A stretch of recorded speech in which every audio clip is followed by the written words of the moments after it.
At this point, we are going to do the Pledge of Allegiance. I would ask my Ridge Raptors to please lead us in that.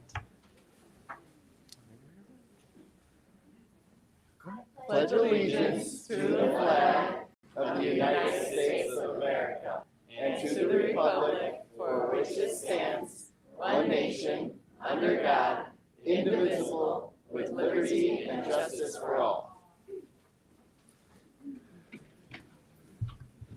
Excellent job. Thank you very much. So that moves us on to our board recognition special presentations. Today we have the Ridge Garden Club. Ms. Shea Baker, Principal Shea Baker, are you going to introduce that?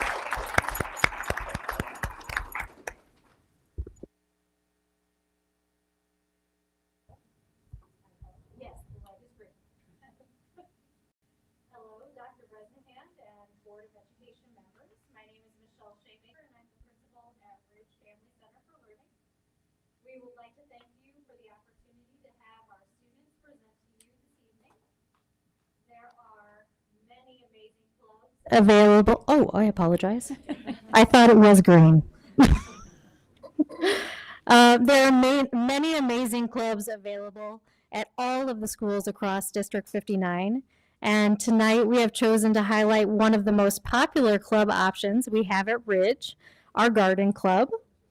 The students in the Ridge Garden Club have been growing and thriving for more than 20 years, and we hope they continue to develop their interests related to what they've learned for years to come. Before the students begin, I would like to provide some introductions of those who have joined us tonight. First, I'd like to introduce the students from the Garden Club who will be presenting. So those students in this front row, I'd like to introduce those who, who will be presenting. Please raise your hand when you hear your name. Sarah, Olivia, Ethan, Milla, Kira, Robert, Maya, and Dave. We also have those students from the Garden Club who are here supporting their peers. Would those students please raise your hands? Okay. Of course, none of this is possible without the hard work and dedication of our amazing staff members who put their heart and soul into these students and their work in our garden, Miss Carol Brickley and Miss Therese Oates. Thank you.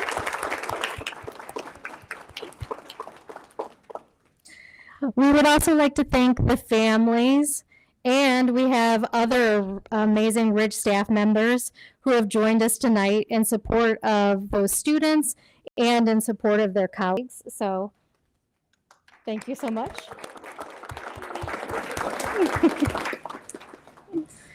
As we begin the presentation, I would like to highlight that the slides, including the pictures and the information, were completely created by the students who are sitting here.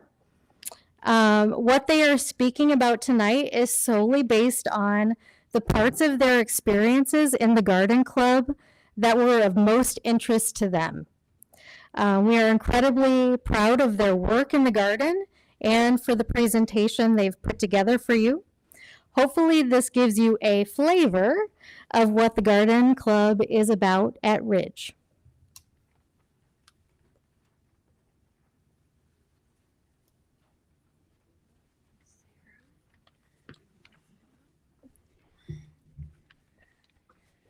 Fall Garden Club.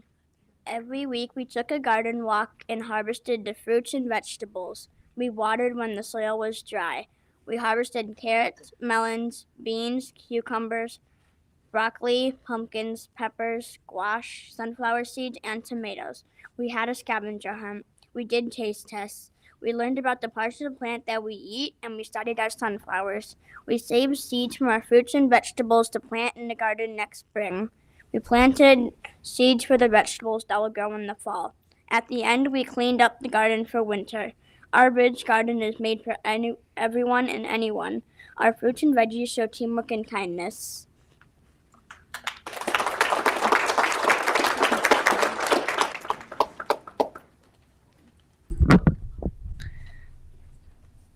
This is a picture of people picking tomatoes. In Garden Club, we harvest.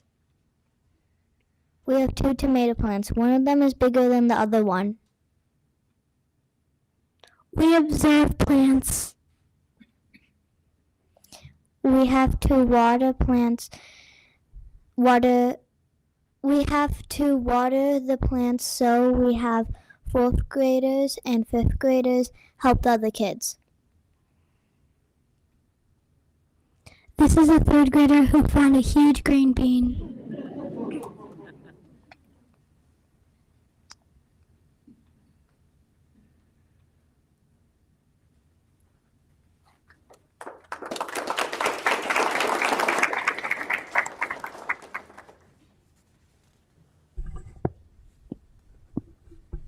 We grew 4 giant sunflowers in our garden. We grew spoon tomatoes that were the size of peas. Have you ever seen a yellow watermelon? They look like regular watermelons on the outside.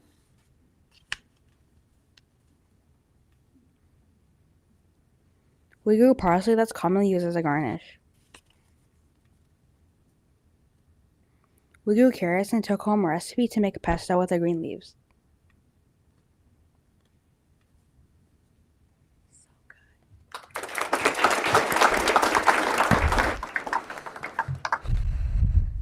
Canary melons. When to know when to pick a canary melon is when it has a bright yellow color. That means it's ready to pick and ready to eat too. You also have to take the seeds out because they're inedible. Canary melons are healthy. In fact, they contain vitamins A, B6, C, and E. They also contain potassium and minerals like magnesium and phosphorus and calcium. Canary melons also have low in calories. If you're trying to be on a healthy diet, this could be a fruit you could choose. Canary melons usually grow in Asia, Japan, South Korea, North Africa, Algeria, Morocco, Mexico, and lastly the United States. This means you could grow them if you want to. This is Jonah, and this is a canary melon we grew. We have a community partner for a composting project. We help to make compost for the Living and Giving Garden in Elk Grove Village. Composting. Composting is very important for our environment. Every year, Americans throw away about 120 billion pounds of food. When that food rots, it makes methane. Methane is a greenhouse gas that's more dangerous than carbon dioxide. Food garbage makes 8 to 10% of the greenhouse gases that are destroying the earth. Instead of adding to this enormous problem, you should not waste food, and you should compost.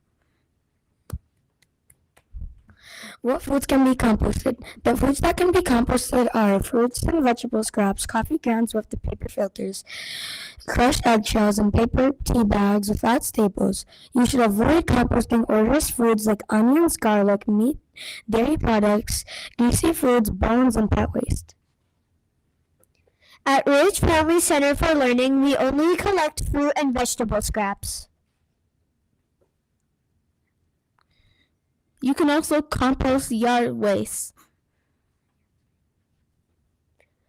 The garden and composting are some ways to keep our school a good and happy place. Our members and teachers work hard to make this happen.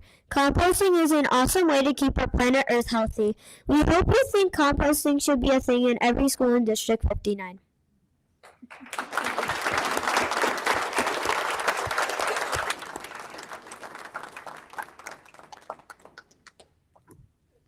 Thank you very much, Ridge Raptors, for presenting. I have one question that I don't know if it was addressed. Did you eat any of the food? We tasted it. Yes? What was your favorite? Watermelon, I'm hearing. You can come up to the microphone. Yeah. No, right here. Somebody said, what was your favorite thing to taste test? The watermelon. Very good. Let me ask a question to the group. I saw that, so you guys did some taste tests. When I was a kid, I did not like vegetables. I still don't like a lot of vegetables. Did anyone try something for the first time that they thought they wouldn't like and now they like it? Yeah, why don't you come up to the microphone and tell us about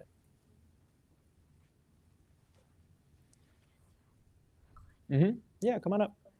When I tasted the canary melon, I thought it was pretty good. It's really juicy and it kind of tastes like a cucumber. I had never tried a canary melon before, so I was kind of scared of what it would taste like, but it turned out it actually tasted really good. It's like a sweet kind of cucumber, and it's really juicy, and I really like it. The canary melon, because from the outside it looks kind of weird, and then on the inside, so much seeds, but then when you eat it, it's really good. And all right. Yeah. Thank you.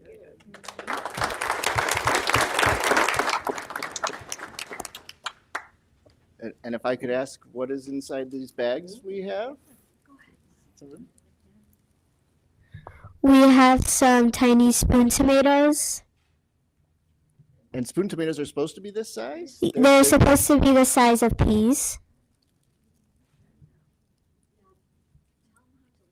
And what's the purple one? Now, those will ripen to be a really, really pretty pink and like a burgundy and a pink. They're not quite ripe yet, but that's the best I could do this morning.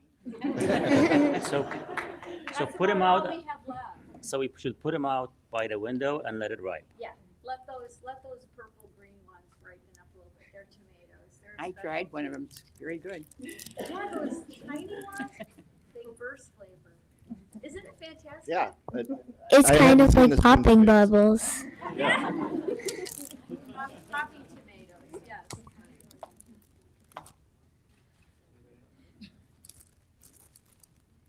I gotta say, it is tasty. Yeah, very good. And great job, by the way. Great presentation. I wish I had a gardening club when I was growing up, because I would learn a lot more versus now having to look up on Google. Not as cool. Well, Ridge has been very good. They've had a garden club for years and years. So that's very good. You've kept it up. Yes. Well, thank you very much. Yeah, thank you. And Thank you.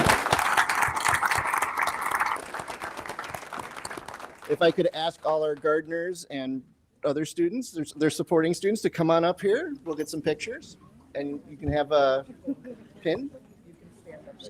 Yes. Yep.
Okay.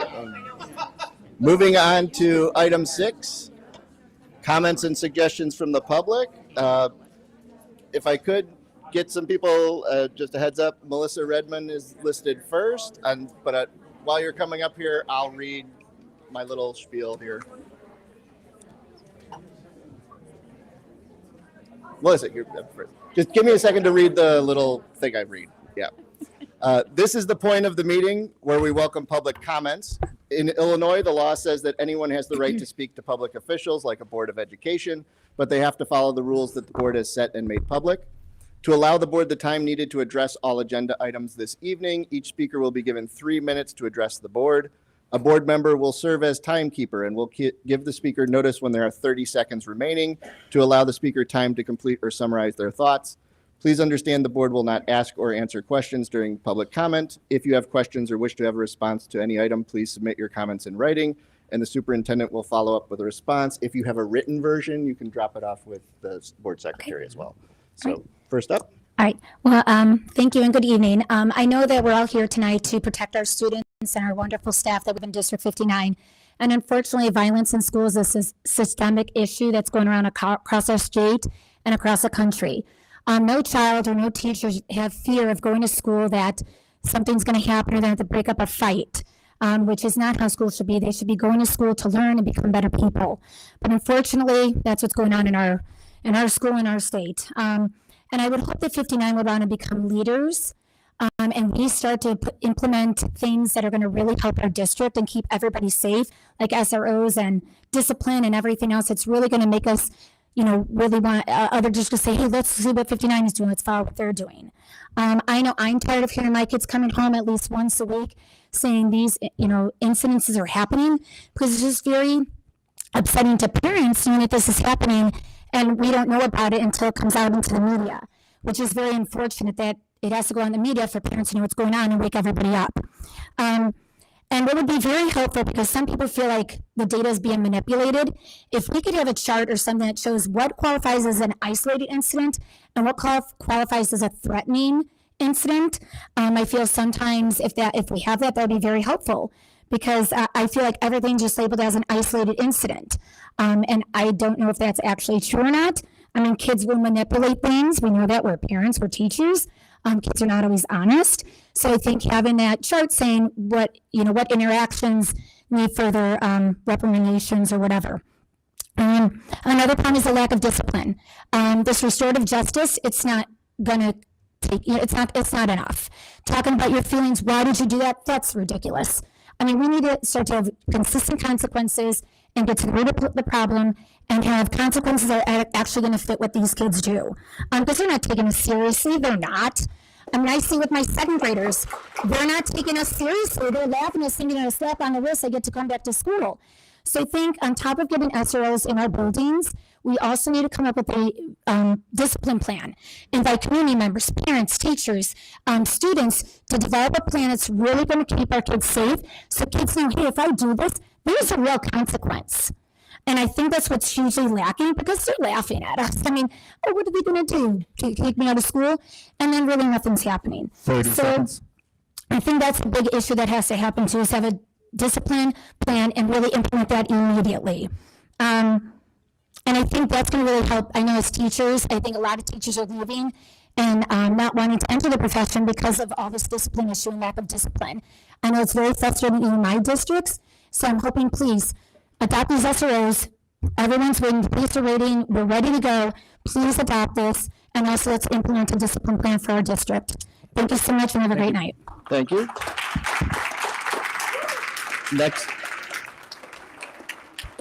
Next up, Deb Banky. And then next up, I'll have Nicole Kitzinger, so just so you know who's next. I clocked in at 3:10, so.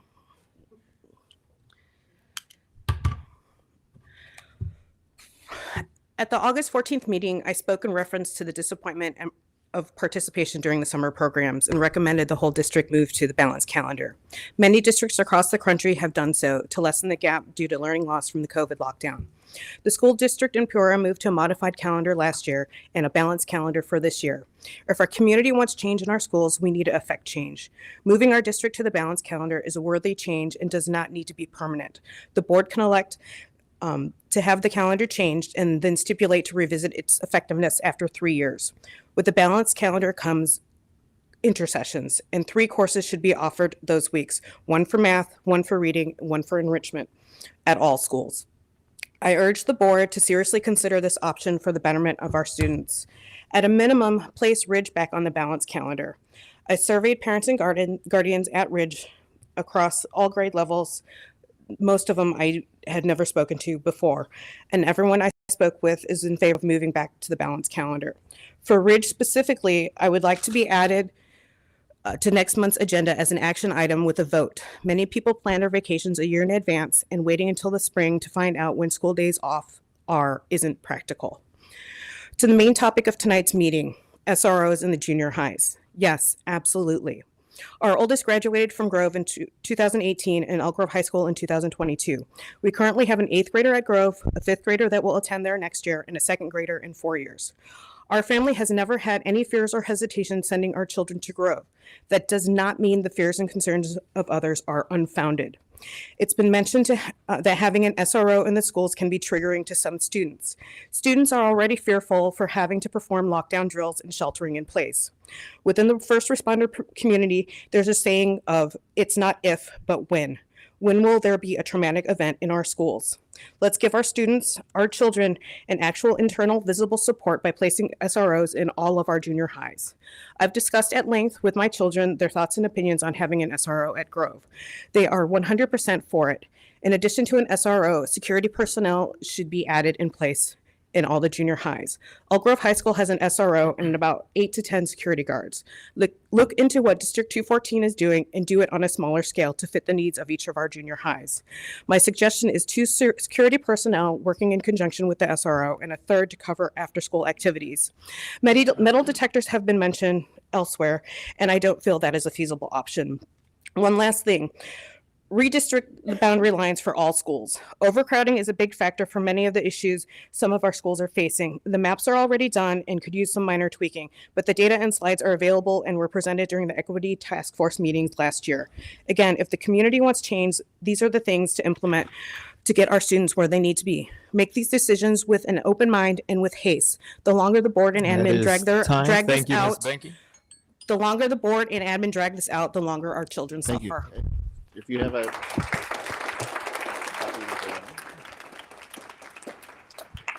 next up is Nicole Kitzinger, followed by Vladimir Rukvik, I believe. So that'll be next.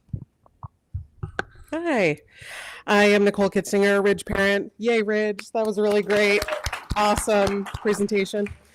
I'm here this evening to speak on the topic of SROs in District 59's junior highs. I would urge the board to vote yes on action item 9.05. We need to have these negotiations done with the police departments to start having SROs in our junior highs ASAP. After the incidents in the past couple of weeks, it is imperative that we as a community and a school district step up and start showing our students what our expectations are. We expect them to be their best selves when representing our community and our school district.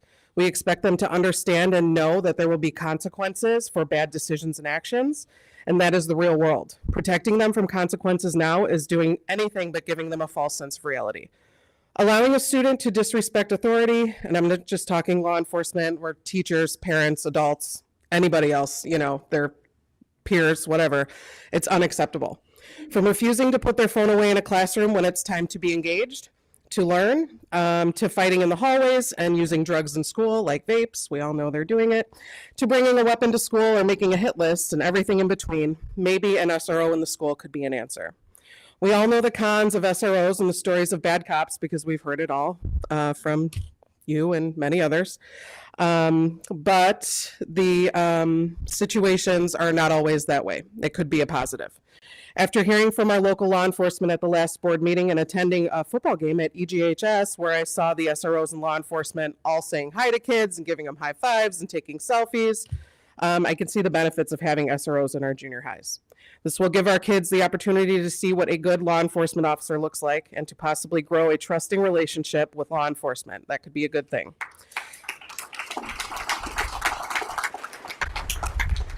I know the problem of violence and disrespect in schools is not isolated to District 59. This is a nationwide issue. However, we live here, and I am most worried about the students that attend our schools and live in our community. One last thing. Last week, while I was volunteering at Ridge, I participated in the lockdown drill. Pardon me if I get like a little teary. Having been in junior high during Columbine, 1999, and then dealing with this lockdown drill, it was like almost traumatic, and it wasn't even real. We were locked in a 30 room seconds. with the lights off, and everybody had to be silent, and it was just like traumatic. And having to know that these kids have to go through this every year, and then sitting there thinking, if this was a real event, I would rather have someone in that school who is armed than not. Okay, that's all about the SROs. I also would like to bring back the Ridge Balance Calendar. Thank you so much. Thank you. Thank you for your comments. Next up is Vladimir Rukvik, followed by Jennifer Schneider. And just a reminder, if you have a copy of your speech, you can drop it off up here. Thank you. I have to say, my name is Vladimir Rokvic, but I'm totally unprepared. I must have missed communication. What am I supposed to talk about? Oh, are you not signed up to speak? You just checked No, the no. ticket? Okay, then, No. then you may. Thank you for your comments. Next up is Jennifer Schneider, followed by Jeff Schneider. Hi, everyone. I'm Jennifer Schneider. I have an 8th grader at Grove Junior High. I did not come prepared with a speech. I'm sorry. This is my first time attending a board meeting. So I'm just going to ask 2 questions, and I realize that you don't provide answers. So just something that I wanted to know, which kind of piggybacks to what was already discussed.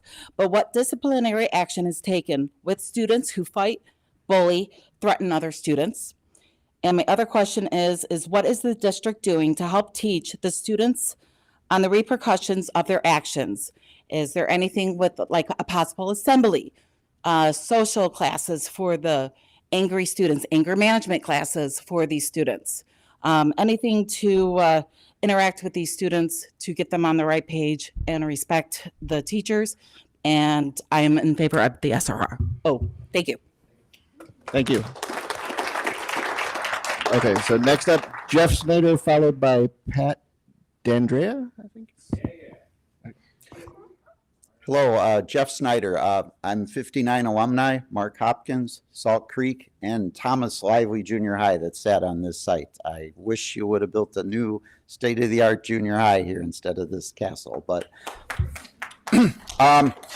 so I have a unique perspective, right? I grew up here, achieved great success with no college degree, 41 years of my company on Wednesday due to growing up in this phenomenal district. But I have concern the district's taken a little turn for the worst. I have a rental property. I used to get a lot of single parents that wanted to rent from me because they wanted their kids in 59. So about 12 years ago, that stopped happening. So we have some reputation issues that I hope we can turn around in the community with 59. So we want young families to move here, so continue to invest. So the subject at hand, the school resource officers, not a fan of it whatsoever. I was misidentified and accused of a crime by the Elk Grove police when I was about 13 years old. I was had a lot of anxiety at Elk Grove High School due to that police officer being there. My freshman year, 10 feet in front of me, I watched someone kick out the front office window. I was paranoid for 6 months that I was going to get accused of that because I was just a few feet from that happening. So do not, I think it creates issues, and especially now, while I respect the police, I know we need them, appreciate their dedication, but the youth and minorities' distrust of the police is unbelievable. So I believe that anxiety issue is stronger than 45 years ago when I was in 59. So not in favor. What I am in favor of you doing is investing in more social workers in the school.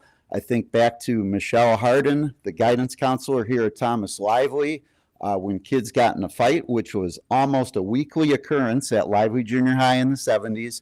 The counselor dealt with it, and we didn't see repeat offenders. Hormones are raging at that age. Boys fight. It's just the reality of it. I know it's more dangerous now. We potential weapons. I'm not opposed to metal detectors. Maybe occasional metal detectors might be an option. The village has an extra metal detector in their lobby there. You could probably 30 borrow seconds. and utilize their volunteers to run when you need it. So again, opposed to the school resource officer. Invest in counseling. Don't spend education money on police officers. Thank you. Thank you. Thank you for your comment. Next up is Pat D'Andrea, followed by Robert Nauman.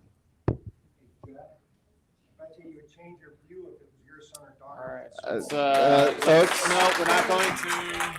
All right, everybody. If we can, we have Pat at the podium. You have three. How you guys doing? Born and raised Elk Grove Village. Love this town.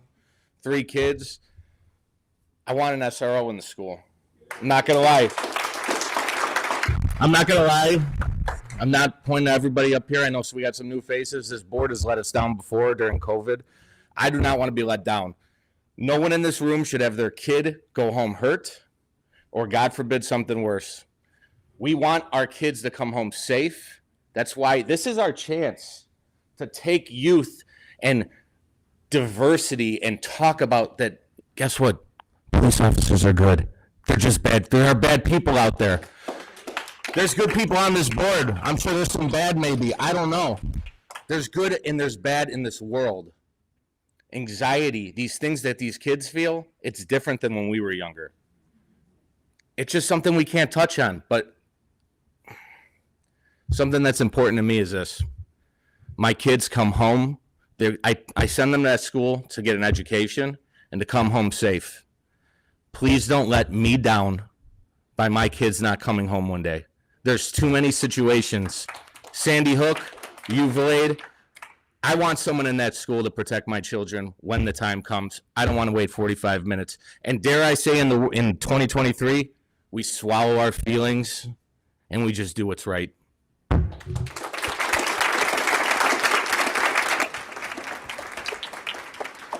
Thank you. I have Robert Nauman. Thank you, members of the board. It's Robert Nauman, and as I've done before, I'd like to take a straw poll of the audience because sometimes you don't get an accurate representation. So, how many people here tonight are opposed to the SRO? Mr. Snyder, yes, there's one. Okay, how many people are in favor of the SRO? There we go. Okay, sometimes you don't get to see that because we just have a few people at the podium. Some people are shy or don't get a chance to speak. Perhaps it's not their gift. My wife and I have 3 children, and one is now in 214, and 2 are in District 59 still. When our first was in heading into District 59, or excuse me, heading into Grove, coming out of Salt Creek, we had concerns about the school at that time. We actually sat down with Mr. Harrington, the principal at the time, and had a discussion with him in his office, even before our kid was in 6th grade. And we wanted to know about this, and we advocated for SRO at that time. We advocated for SRO ever since that time, and we're so pleased now to see that it's on the agenda tonight. And I hope, if I can read the tea leaves and how it's been phrased, that maybe the agenda item will get positive support from the folks that are here tonight. Boy, I echo everything that was said by everybody about SROs except for Mr. Snyder. And I just appreciate all the different viewpoints. I did not grow up here in Elk Grove Village. My wife did, and I married into the village, and I've been here for 20 years. And I've seen so many positive things. I have seen some negative things, and you've heard from me many, many times about those things. There is the opportunity right now to do something that could permanently change the history of this district. You may be saving lives. Right now, you may be aware, I'm certainly aware, that lives have been saved at Grove Junior High by the staff and by the faculty at that school. And it's sad to have to say that lives have been saved by the faculty and staff, but they have been. But that should not be the job that they sign up for. Now, an SRO does sign up for that job. And SROs in this state have saved lives. In just a little bit of searching, you'll find out how many lives have been saved by SROs already in the state of Illinois. You have the opportunity to be part of that solution. We haven't seen perhaps the worst yet, and God forbid we do see the worst, but we would rather be prepared as a community than say, well, we just couldn't decide to do that and end up not prepared. I hope you'll make the right decision and vote in favor of SRO tonight on 9.05. Thank you.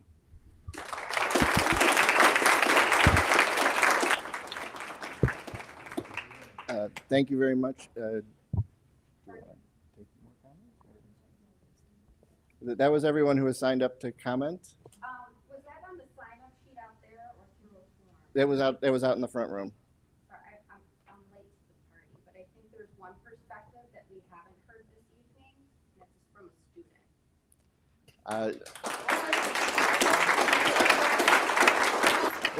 student. She'll need to sign in on the sheet. So if you want to come up and sign in on the sheet, go ahead. Yeah. Yeah. Yeah. We have to sign a sheet if we want to come up. That issue? If you all just want to stand there together.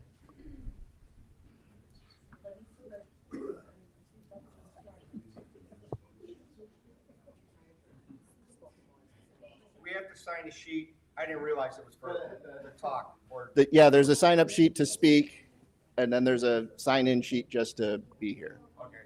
Do I need to sign that sign-in sheet just to get my? To use your 3 minutes? Yes. Yes. So we have a limit of 1 hour, but as long as it's within 1 hour and you sign the sheet, go ahead. Yeah.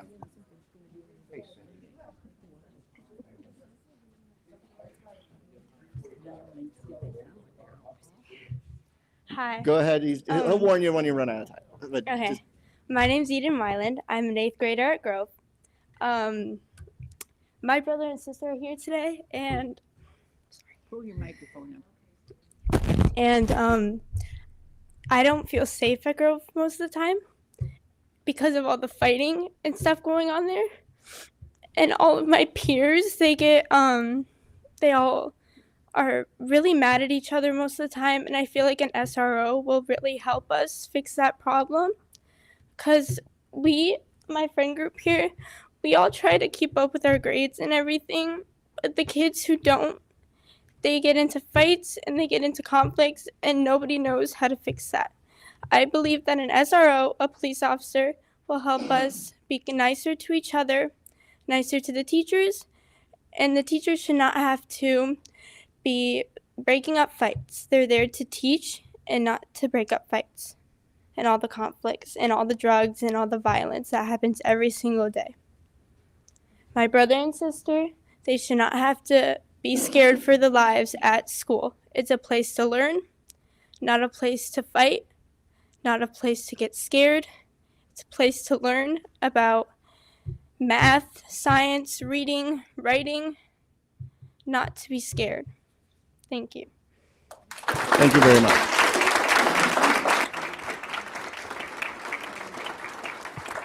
Ken Niven.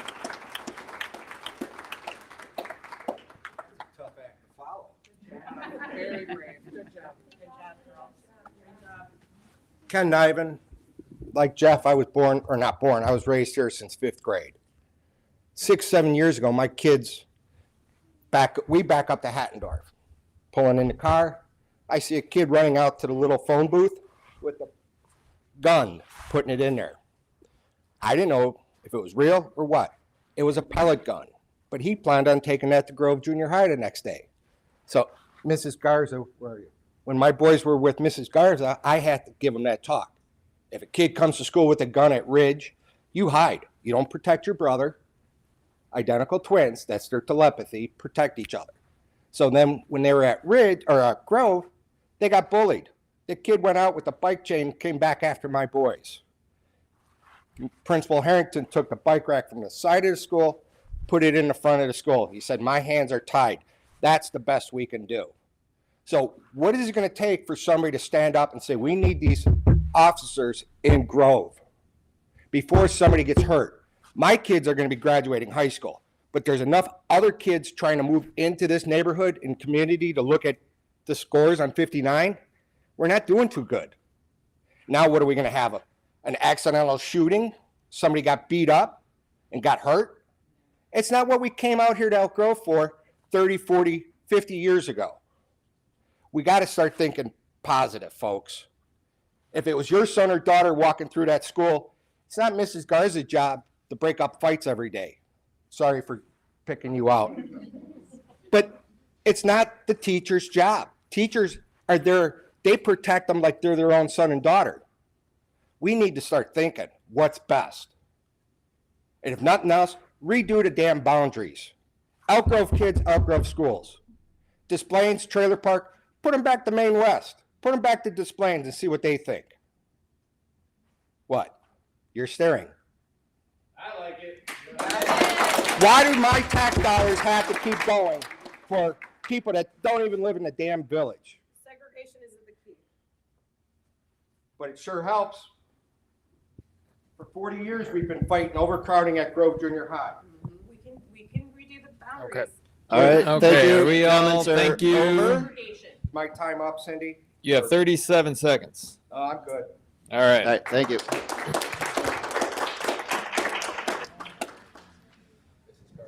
Okay, so members of the board, I would request that we move item 9.05 to next on the action. So let's move that item up because there's a lot of interest in the room. 9.05 and 9.04, I think, are the ones that will be the most interested.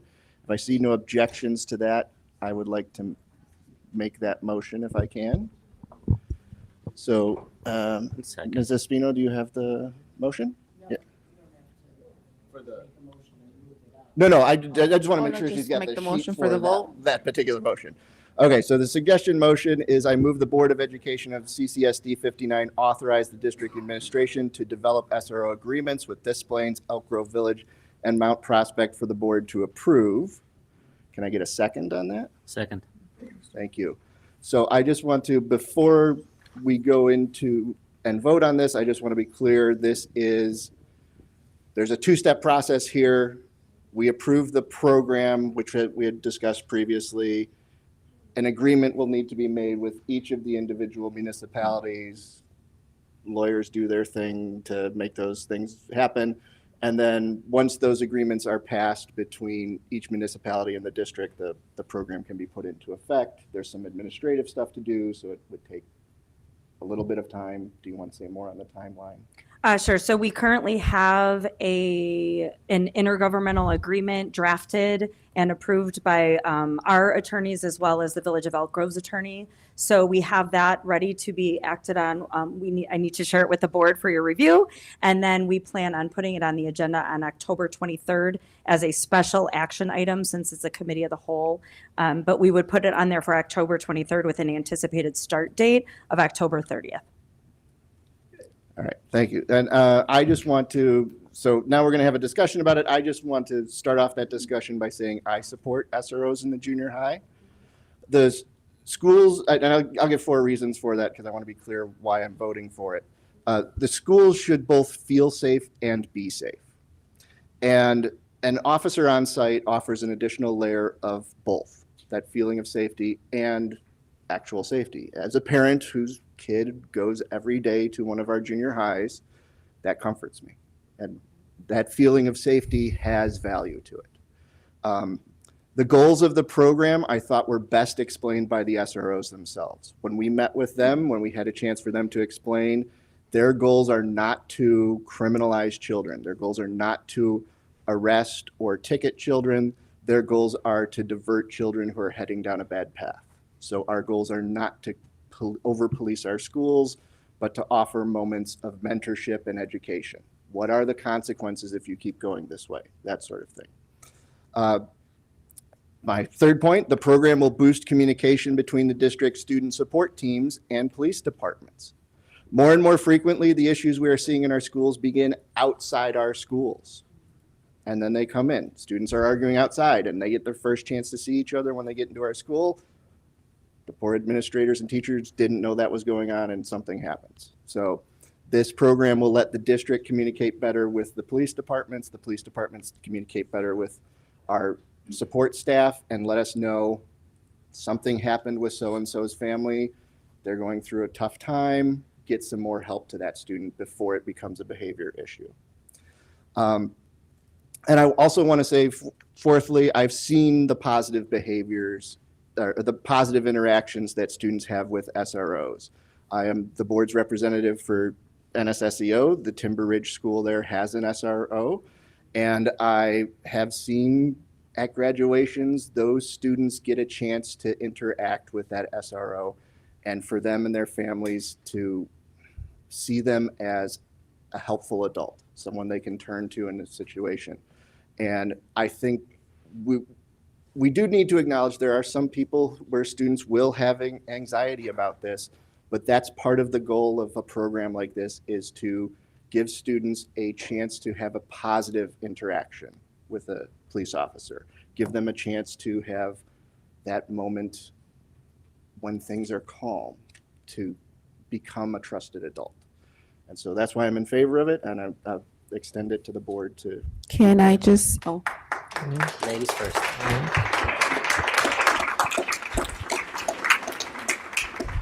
I'm actually I know things get translated, but I just want to say like a little bit more straightforward to our Hispanic communities. So I'm just basically going to translate what Joe said, okay? So I don't need to retranslate again. Okay.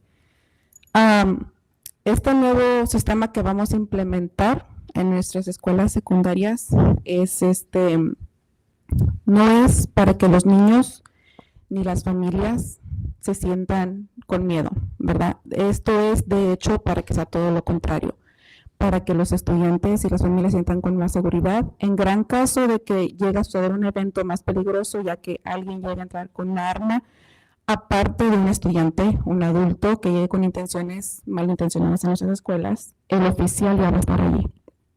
Es simplemente como un tipo de protección con anticipación, ¿verdad? El oficial o los oficiales que llegan a estar dentro de la escuela van a estar ahí para ayudar y aconsejar a nuestros niños. Apoyo psicológico, consejería, de cierta manera, para tratar de prevenir que alguna situación o algo escale a algo más grande. Entonces es tratar simplemente de prevenir que algo llegue a suceder con un estudiante, ¿verdad? Y más que nada también esto va a ayudar a mejorar la comunicación con el departamento de la policía, con la comunidad.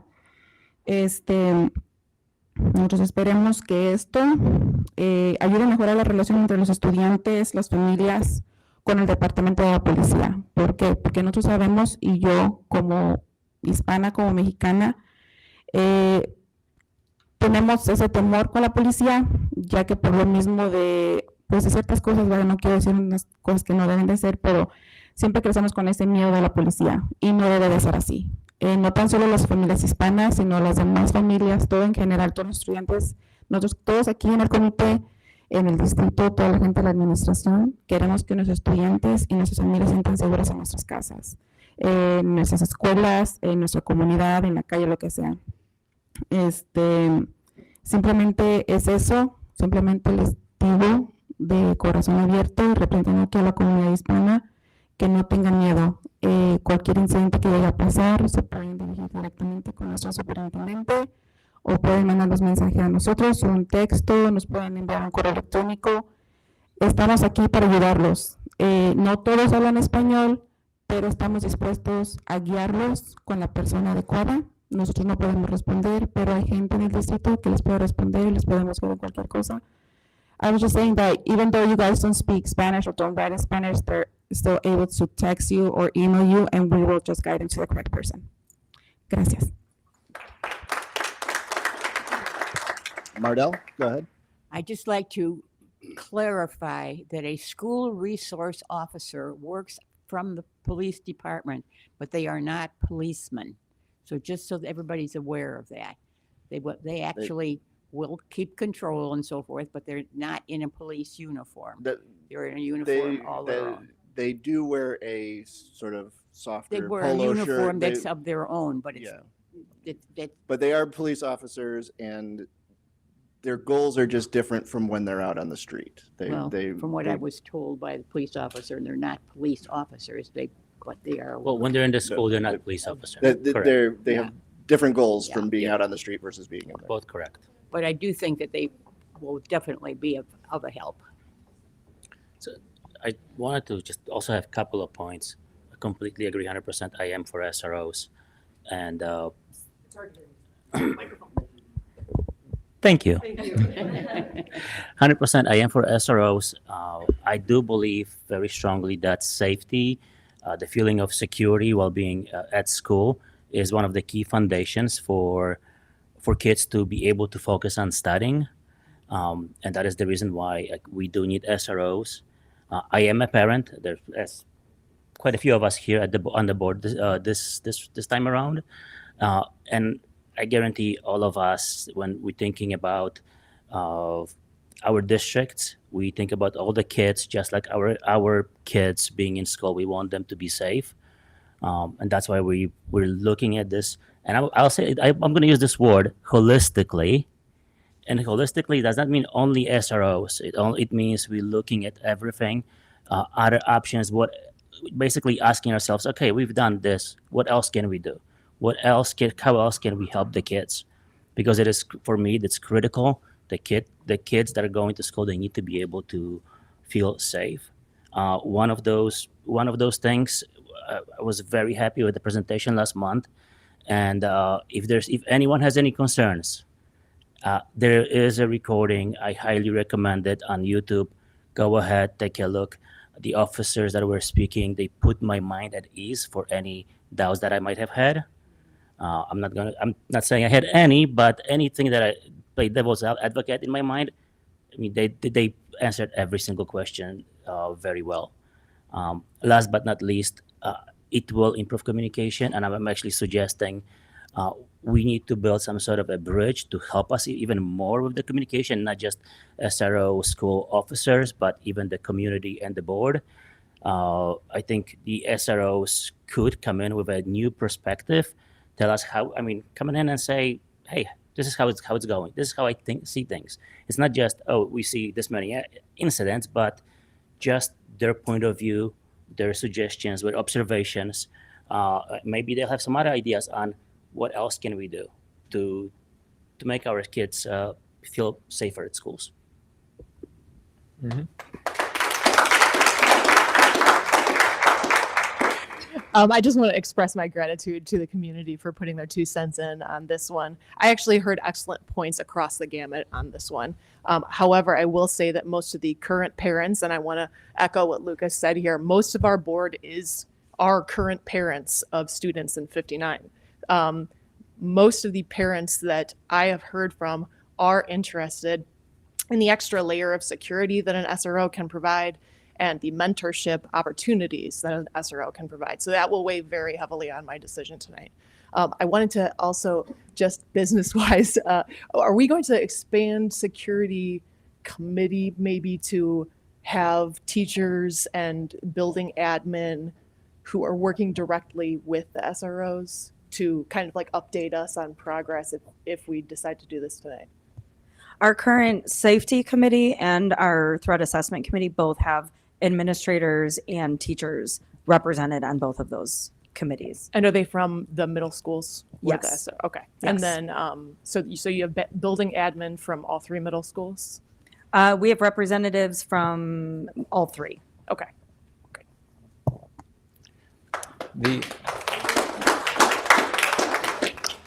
Yeah, I'll keep this real brief. I'm for it. I'll admit, when we initially started having these discussions, I was really hesitant with the decision. With any program that we implement in our schools, I want to make sure that we do it right. I want to make sure that we constantly monitor it to make sure that it's being done the right way or that it's being improved. But I also don't want to just cut a blank check because this is expensive. And over the course of 10 years, it's $3 million, right? So that's $3 million. That's, that's a lot of money. But I'm saying I understand that, So what I'm saying is constantly reviewing the program to make sure that it's hitting these outcomes, these goals that we're all talking about, making sure that it's done, making sure that it's constantly reviewed, making sure that anything that needs to be fixed gets fixed, like the holistic approach that Lucas mentions. So it's not just there's a lot of good that can come out of it, right? But there's a lot of bad that can come out of it if it's not done the right way, so we just have to make sure that we stay on the right path and do it the right way. And I think we'll all be in good shape. So I'll say that this is better late than never. It's a good first step to get SROs into our school, but other people in the audience had great points. This isn't the solution to everything. We have to continue to work on communication, on day-to-day discipline of more minor issues. So I think it's a good first step, but I want everybody to trust that this is by no means the last step. And I don't want to ever have to have a student come up here again and tell us they don't feel safe in school, because that's unacceptable to me, and we'll keep working until that's not the case. Yep. I agree with what my colleague just said, and I do believe that it is going to be an expense that we're going to have to be very careful that we don't let it not be a successful expense. We have to work with the parents of all the children to make sure that they are actually helping their children to know how to behave in school, because there are rules that have to be adhered to in the schools. And the children, if they aren't taught these rules, are not going to behave. And it's wonderful to have an SRO in the schools, which I believe we probably need at this stage of the game. But as I say, and as my colleague just said, it is going to be an expense. So we're going to have to do it right, and we're going to have to work with the parents. And one more very, very short comment. Just want to say thank you for the group of friends that came up here. Thank you for the courage to come up and speak. I know it wasn't easy. We do appreciate it. It was moving. Thank you. Okay. Seeing no more discussion, can I get a roll call vote on the motion? Zach. Aye. Espino, aye. Johnson. Aye. Mancia. Aye. Sager. Aye. Schumacher. Aye. Chesney. Aye. Okay, the motion approved. And that was everybody. Motion passes. Thank you.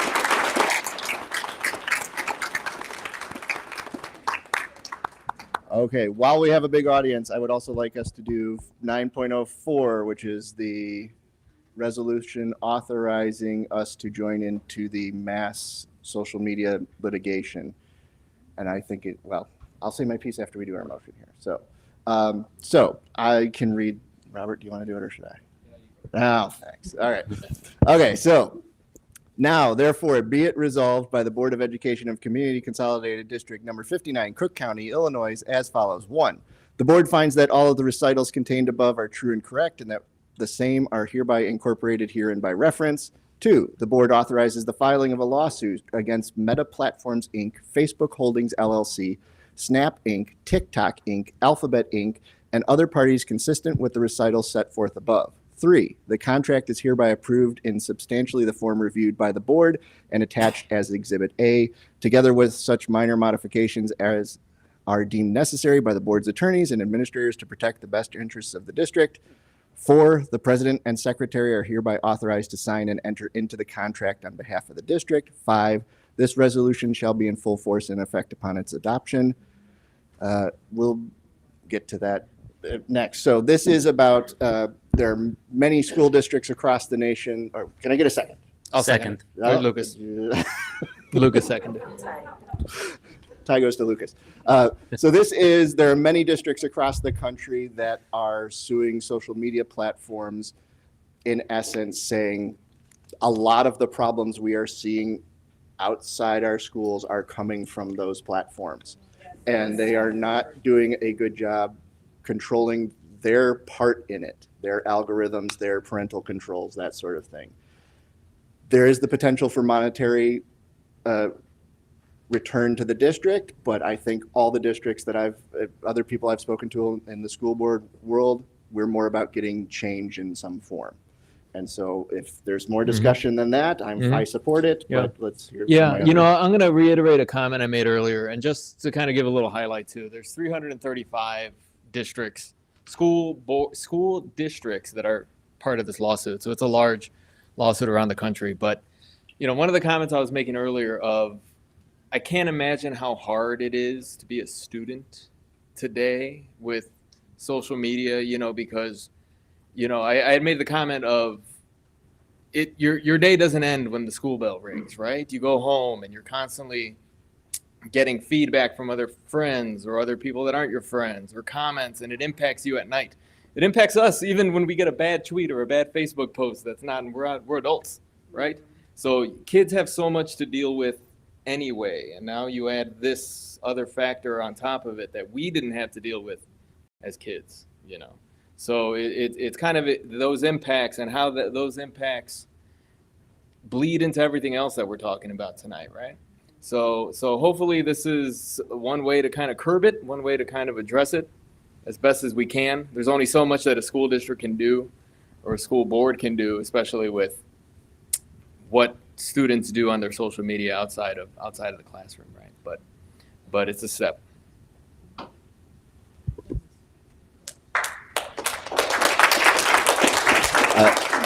Anyone else?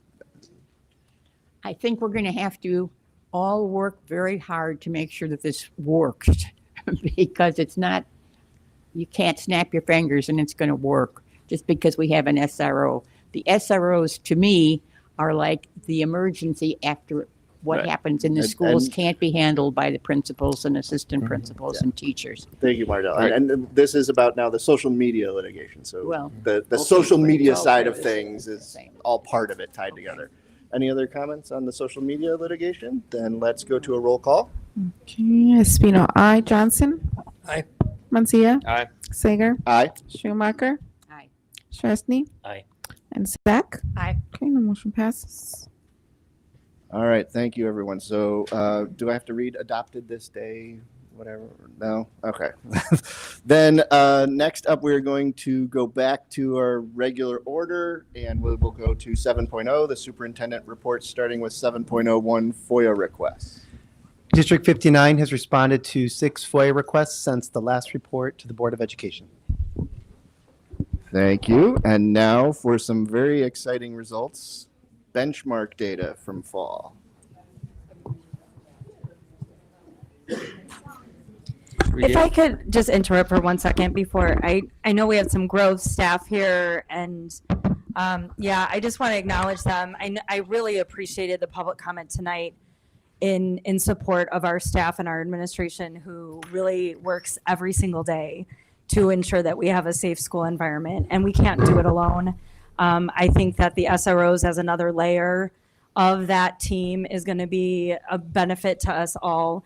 But I just really want to acknowledge our staff and our administration who really are with our children every day. They are the ones who are, supporting them when they are afraid and when they are having those, fears and anxieties. And I want to acknowledge them because it ties in with the mass action lawsuit. Social media, we, as Robert said, as adults, we are not immune to the impacts of social media. And I really appreciate them and their kindness shirts. And I think we can learn sometimes more from our students than we can teach them because it goes a long way to be supportive of one another. And I think it's going to take all of our entire village coming together to make sure we all feel safe and that we all feel supported and that we're working together towards the same goal because we really all are here to serve our students. And I just want to acknowledge that before we let them go for the night.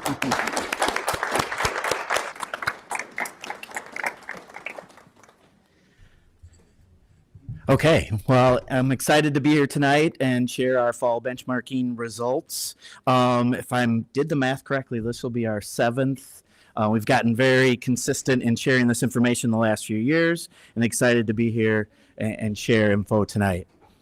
This is really that tied to our strategic plan. It's part of our goal, especially around I want to get to that piece. Well, maybe I'll back up.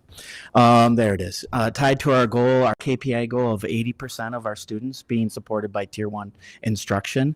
This is really the way we've measured that and been able to share that and really plan for that through the system.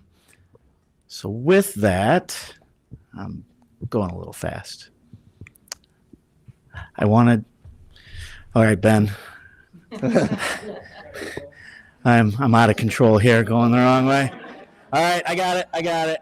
The arrow that points that way means it goes back. I got it. There we go. Okay, so early on in the school year, all of our students, K through 8th grade, take an iReady assessment in reading and math. Basically, it's a computerized adaptive assessment. And the goal is to, as you can see with this piece right over here, there it is. Man. Maybe someone could come and help me. No. The reality of the test is you get something right, you get a harder question. You get that one wrong, you get an easier question. And in the end, the goal is for you to get about half the questions right, half the questions wrong, and it gives you a score. That score, then, that's right here for this student. This is an actual first grader. They got a 378, which is now their standard for the year. That then sets a target, a typical target, which is basically a year's growth of 407, and a stretch target. That's a little bit more, which is 415. And you see down in that corner, I don't want to point right in Daisy's eyes, but this student, that 378 translates into the 54th percentile nationally. So basically, this student scored as well or better than 54% of first graders across the country, based on actually 2018-19 norms. We're learning a lot as we work with iReady that those norms they're going to renorm and they're looking different. This is pre-COVID data and information. So again, we're focused on that KPI, and our goal is to have 80% of our kids. This is some of the key highlights. A majority of our kids, you can see up here in math, as you know, we're in our 3rd year now of our math implementation. Students from last year to this year, almost 69% of all the different pieces we're looking at made improvements. Over a 2-year period, it's almost 94%. In achievement, so basically the achievement is how do you compare grade level wise, 77% for 1 year and 85%, 85.4% for 2. That's math. You can see then how reading flows. You see reading's a little bit lower, yet still very positive. We're excited about that. We're especially excited as we're rolling out our new literacy program this year, and our staff's working well with that. When you look in the end, and I'm a math person, I like to see the numbers, to be able to say when we look at math and reading, 144 out of 192 of all these different pieces, grade levels, schools, ethnicity, race, demographics improved over the last 2 years. For achievement, it actually is even a little bit higher, at 77.1%. So 3 out of 4 of those categories are improving. That shows us the system is having an impact and exactly our goal and what we want to see happen. We also, a positive, and we'll dig into it a little bit, when we look at math iReady, we compare really well to Illinois and the nation. Actually, we're outperforming them. And that's true last year also. Reading, we're still a little bit behind or are aligned well, but again, we believe as we roll out our reading curriculum that we'll start to see that piece change. And a quick question. Yes. Just to clarify, when we're talking about increases, we're talking about not just it took 2 years for somebody to increase a little bit. We're talking about first year, we've seen 68 of kids met their goals. Second year, they got higher goals, even the ones who didn't, and they've met a higher percentage as well. That's a great question. So in this piece, it's really taking all those categories, different groups of kids. I'll use an example. We'll say a school. So a school, for the district, we had 192 categories. 68% of those improved. That might be a school, a grade level. Then obviously that ties to kids. And for those categories to change, kids' performance has to change and improve. So as we dig into some of the different pieces, you'll see some of that. But that's a great point. So before you go on, can I just get you to explain what the KPI, what it means to meet the KPI? So the KPI, I'm going to jump back to that. Oops. So the KPI, we developed this actually as part of the strategic plan 3 years ago. And the goal and the whole idea behind that is if 80% of our kids can be supported in Tier 1. Tier 1 is basically me teaching when I was a social studies teacher, that I could meet at least 8 out of 10 kids' needs in class, just me. Those 2 other kids maybe need some additional support outside of class or an interventionist or something like that. But this process is, if we can get to that, and how we determine that is kids at the 25th percentile or greater. When we talk about that, a norming piece, that last example, that 54th percentile, we want kids at the 25th percentile or above. This research shows that's a critical mass that kids' needs can be met in a classroom in tier 1 with that. Then the other 25%, that's where we talk about intervention. That's where we talk about support, even special ed services and different things like that. So I'm trying to figure out how to explain this to the general public, but if we're saying students who are below the 25th percentile and below, they would be in our tier 2 and tier 3 support system. Correct. If we exactly matched the norm data for the whole universe of iReady, Sure. we would expect 75% of our students, the not 25%, to be tier 1.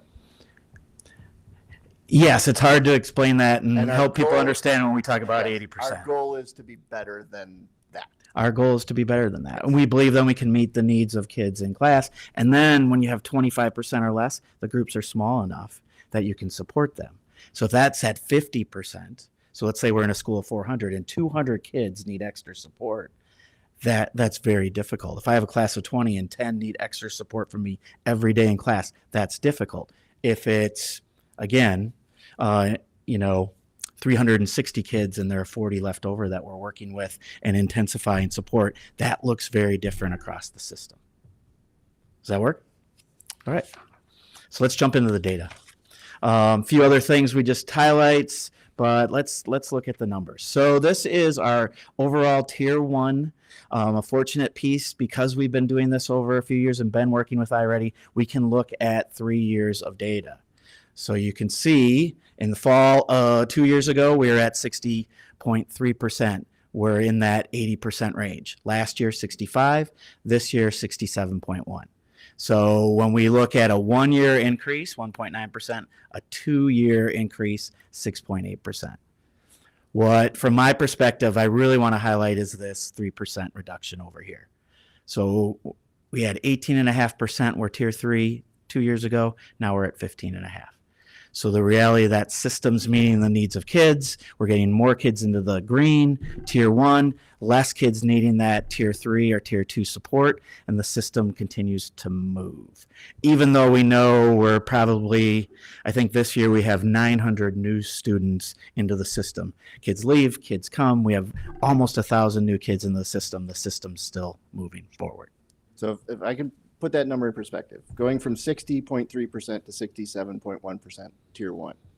If a class is 15 to 25 students, that's 1 or 2 kids in each class who would have been Fair. receiving support for tier 2 and 3, who are now stabilized in that class. Yeah, and I think in this year it's been great with all the support from the board that qualify sometimes for support. That doesn't mean they always can get the additional support. But yes, that's a good way. Can I just ask a tier 2 versus tier 3? Does a tier 3, somebody in tier 3, does that require like more support than somebody in tier 2? Likely more intensive support. That really is like the 0 to 10th percentile in comparison to like students. So the more we have in tier 3 takes more resources than tier 2. It's a fair way to describe it. Yes.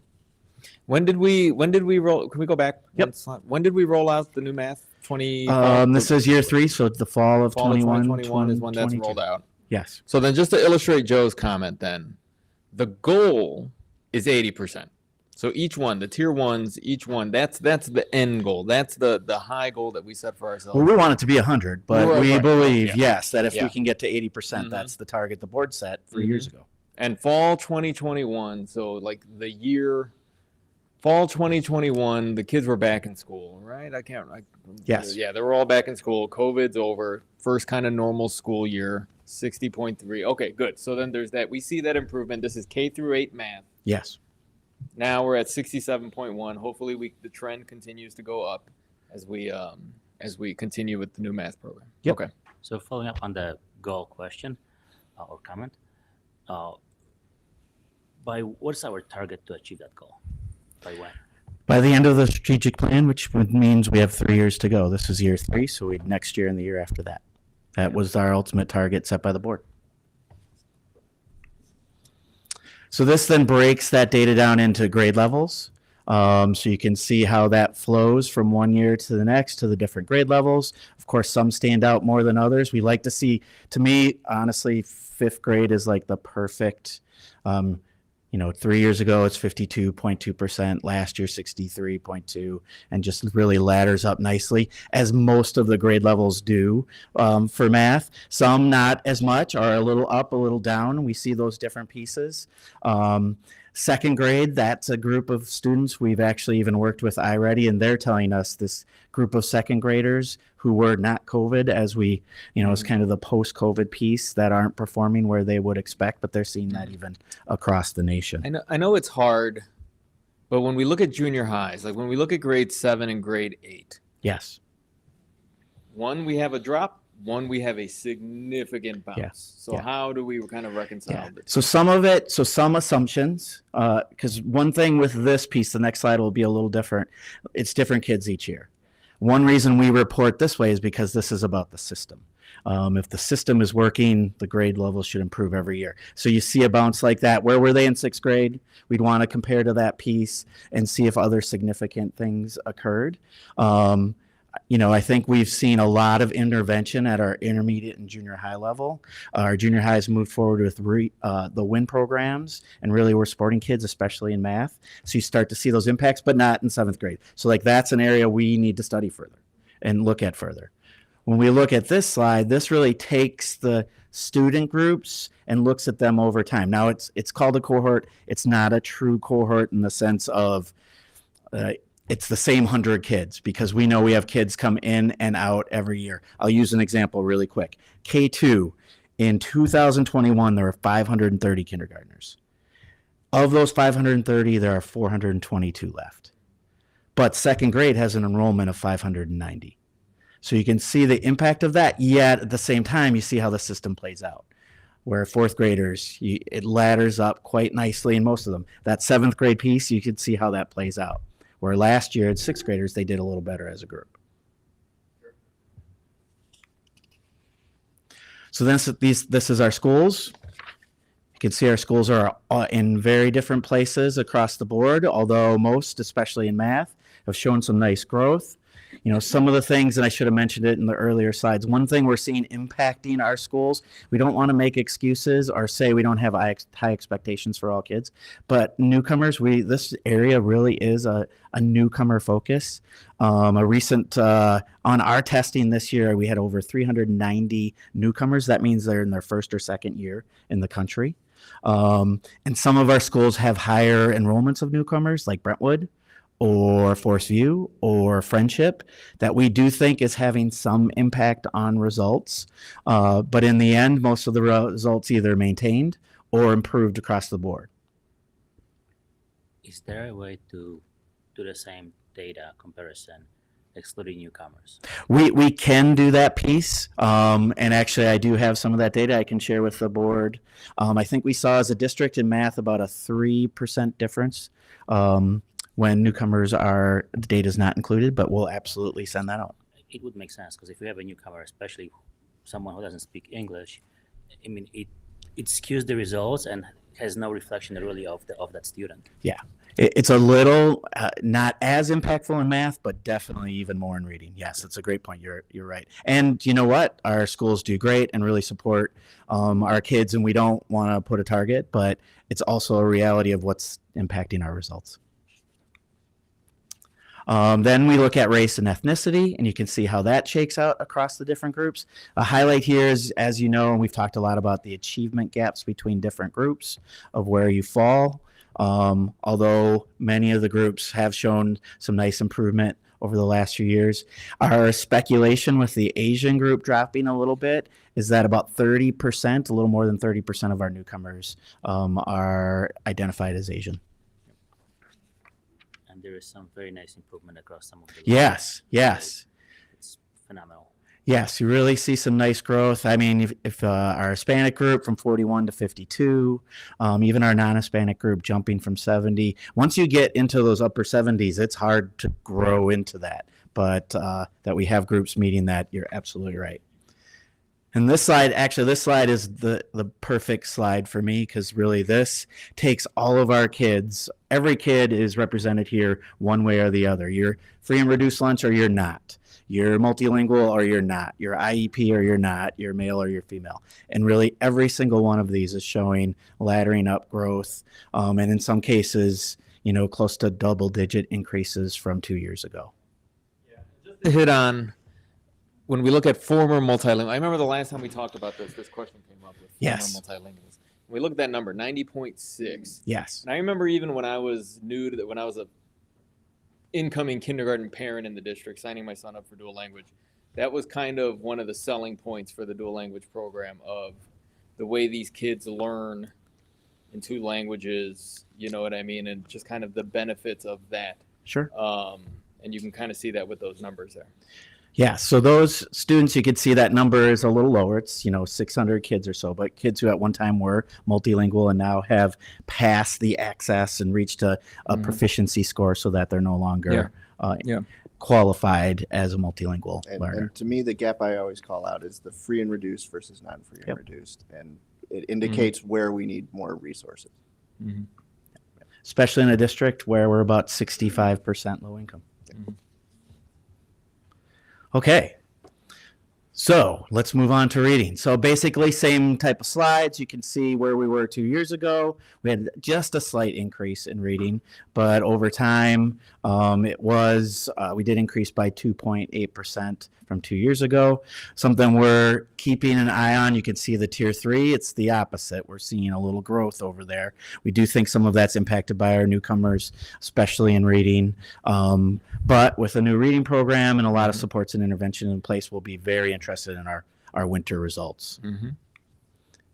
As we look at our different grade levels, again, you can see some swings up and down across different grade levels. That 8th grade group really had a strong coming to school this year. Some good feelings with that. Again, 1st grade, all the grade, all are over 60%. As we start out this year, and we want to continue to grow into that. So if we can pause on that. 8th grade, 74.7% tier 1 rounds to 75. Isn't that basically matching the norm data? So you're about there, yeah. Yeah. Yep. So that's we've hit that average and now we want to go beyond that. Yes. Again, it's not just hitting yet, so we can meet those needs across the board. Then we have, now it's that cohort group. So kids over, groups of kids over time. So if we look at 4th to 6th, as 4th graders, 60.6, as 5th graders, 65.9, as 6th graders, 69.4. And honestly, we often see a drop in math for 6th graders as kids come to a new and different kind of environment. So we're excited about that piece and to see where that takes us. This one right here is to me probably the most important metric because it's keeping kids like for like, right? It's Yes. not. So on the other graph, you kind of have to follow like this year they're light green, then the next year 1 grade. But this one, they should in theory be. Basically, it's a majority of the kids are kids who have been here for 3 years, and it's their group moving over time. Right. And remember, the target thereafter is the same. So if they were at 73 and stayed at 73, they're still learning because the group they're being compared to is also learning. Yeah, the right? expectations So have the fact changed that- for the new fact grade that level. the bars are going up, they're catching up to their peers. So question. Yes. Question on the previous chart. When looking at the was it 3rd to 5th. 3rd to 5th, yes. Yep. Any initial thoughts on why the drop? Yeah, we've looked at that piece, but I don't have, I can't tell you that we think it's this, we think it's that. I don't want to use the newcomer piece because we see most of our newcomers are in the primary grades, kindergarten, 1st and 2nd. But it's definitely on our study list to see where we end up in the winter. These are our schools. You can see where the schools fall.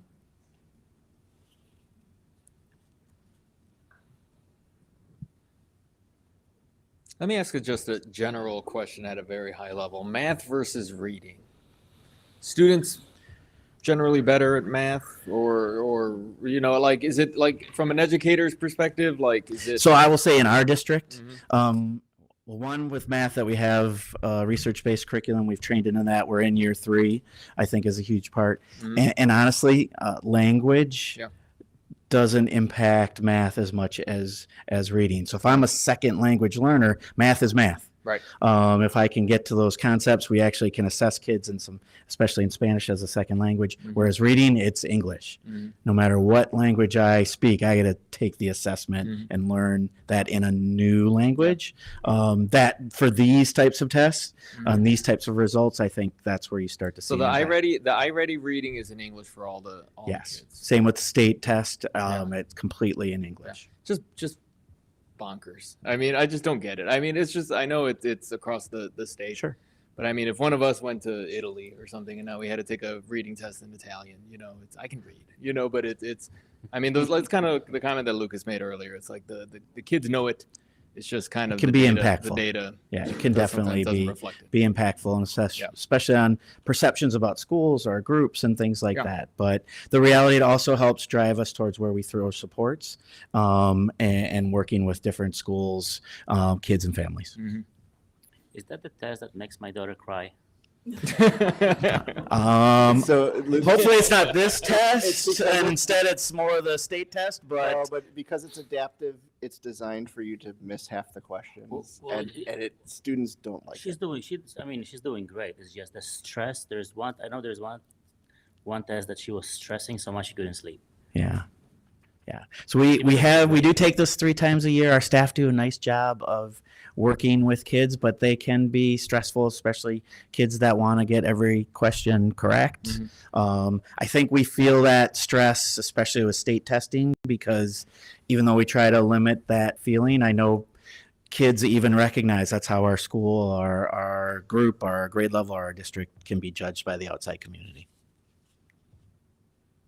So race and ethnicity, you see how that flows across our different groups. Again, nice improvements in most of the areas. Some pretty high up there in regards to our KPI. And then this is the demographic piece. So you can see we're showing 3 groups above that 80% target.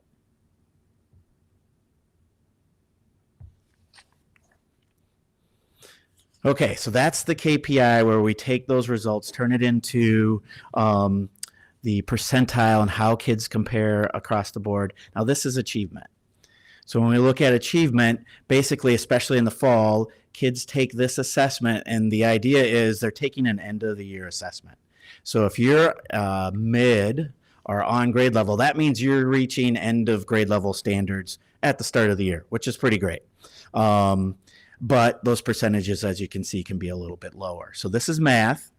This is where we get pretty excited when we start to compare District 59 to Illinois, to the nation, especially in the green. And then when we get down here and we start to see changes of -3 and -6, that shows us, when we compare it to, you can see it's right behind Daisy's head, almost 7.4 million kids take this assessment. That's from this fall. Over 300,000 in the state. I learned from that 185 districts in Illinois participate in iReady. So the comparability it's pretty realistic when you start to talk numbers like that. So while we're on this, I just want to toot our horn a little that sometime between fall 22-23 and fall 23-24, we've passed the state of Illinois. Yeah. So both of us have been growing coming out of COVID, but District 59 is, so if you now go over, right? Yep. And we're about even. We were about even last year. And now we've vegged ahead. At some point, we've caught up to the state of Illinois in math. So that shows that math curriculum is pushing us past. It certainly would be a good correlation to Can we some- just say math instruction?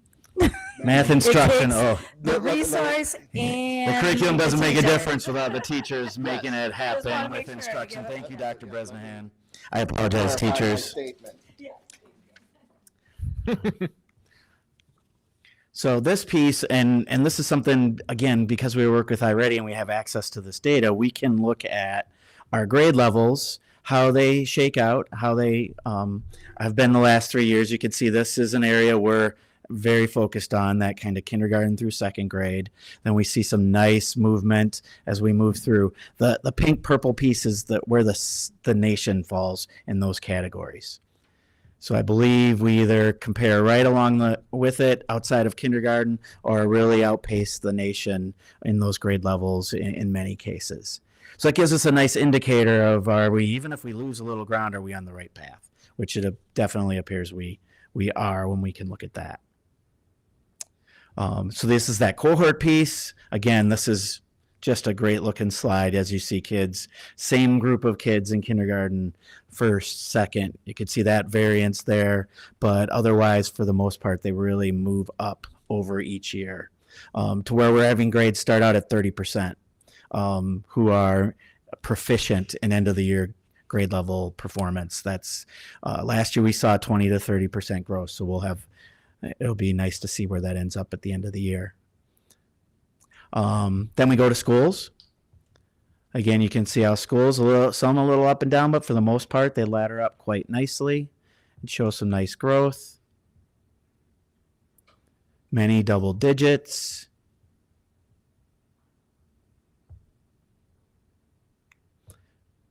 Look at race and ethnicity. Again, these are start of the year pieces. So when you see a 9%, that's not, again, we'll expect to be in the 20s to 30s by the end of the year, and then how that relates to the KPI.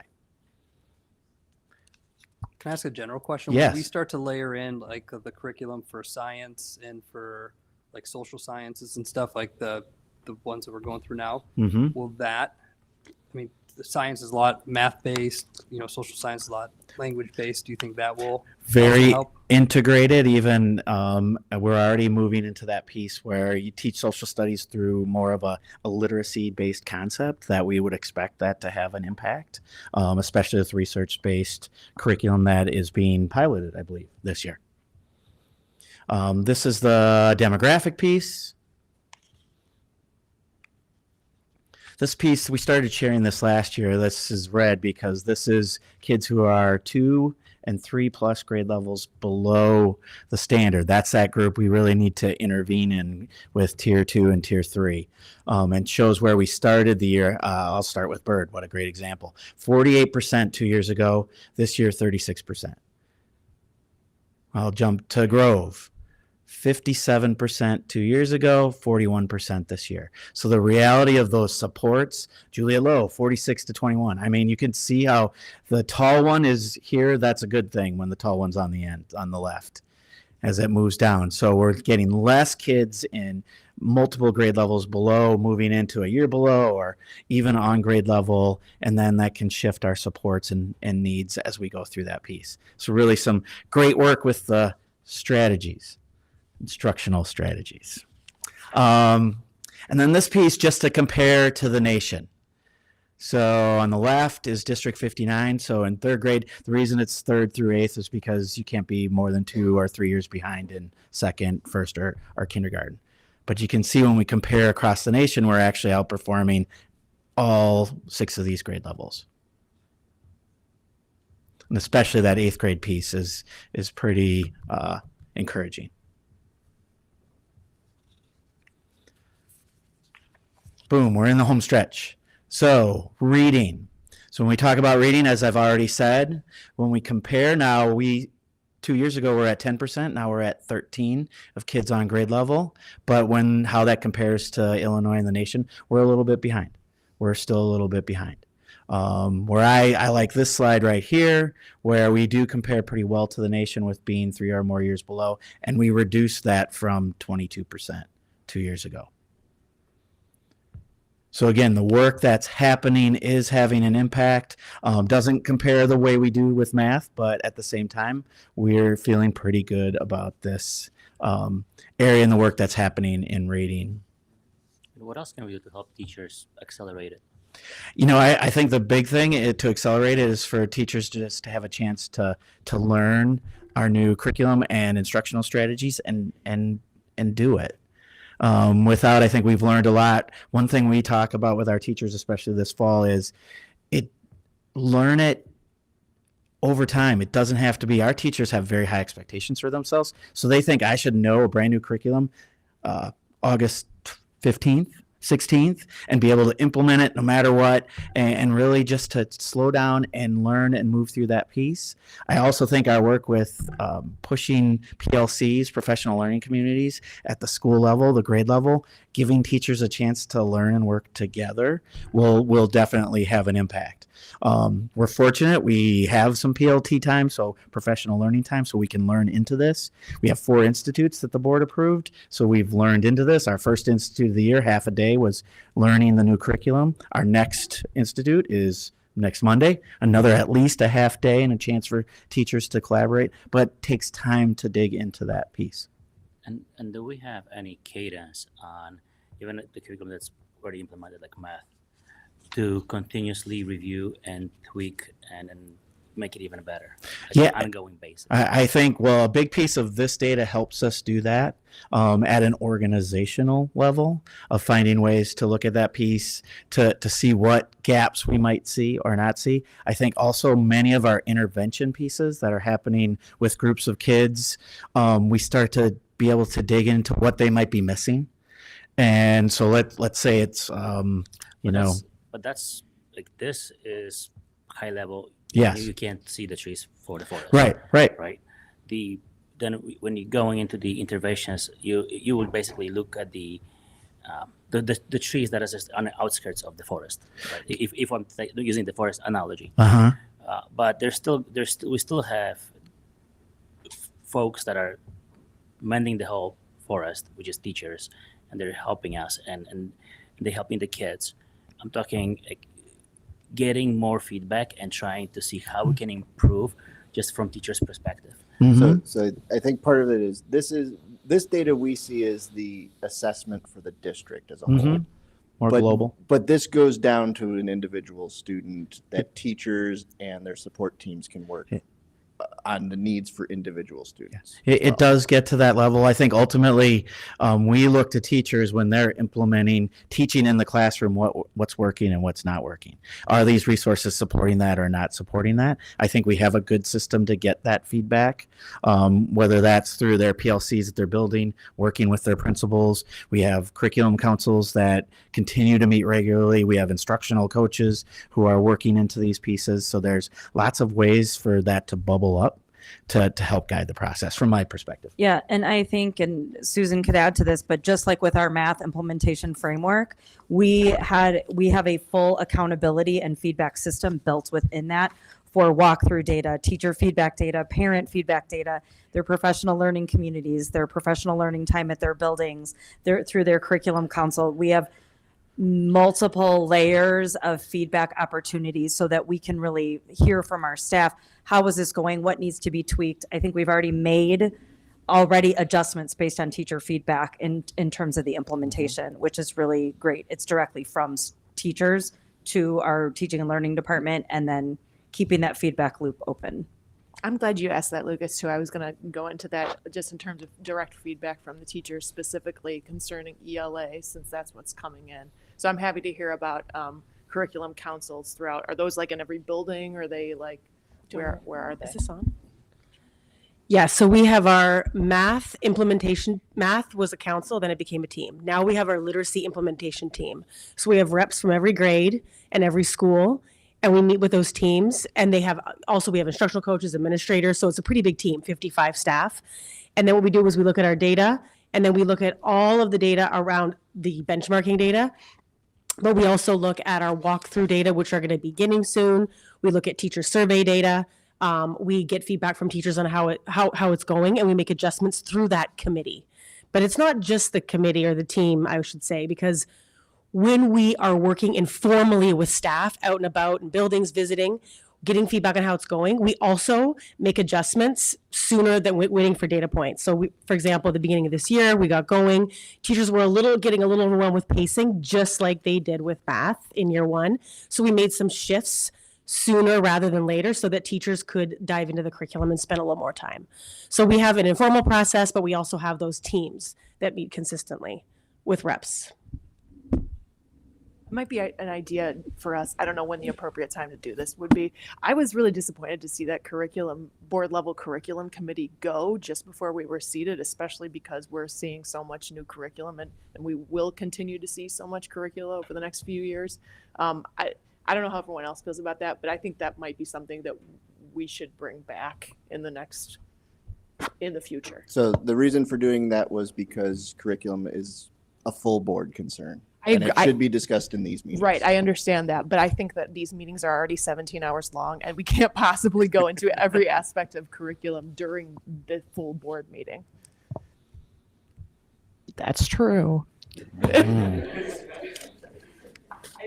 just might be something that we can explore for the future. I'll just say that. Okay. +1. Okay. So then when we look at reading achievement, again, that pink piece is the national, as we've already shared. We're, compare pretty well, but there's 1 to 2, and in some cases even up to 4 where we're percentage points where we're off. Yet at the same time, we see some nice growth in the laddering up across, especially the intermediate grade levels, where much of our early intervention that last year was focused on. You've got that win piece at the junior high, and really see some strong pieces where that starts to change as you get into the upper grades, the comparison piece. This is the cohort groups. That 1st to 3rd grade group really stands out. 6th to 8th grade, actually most of them really do look positive, especially as we go into this year. This is the schools.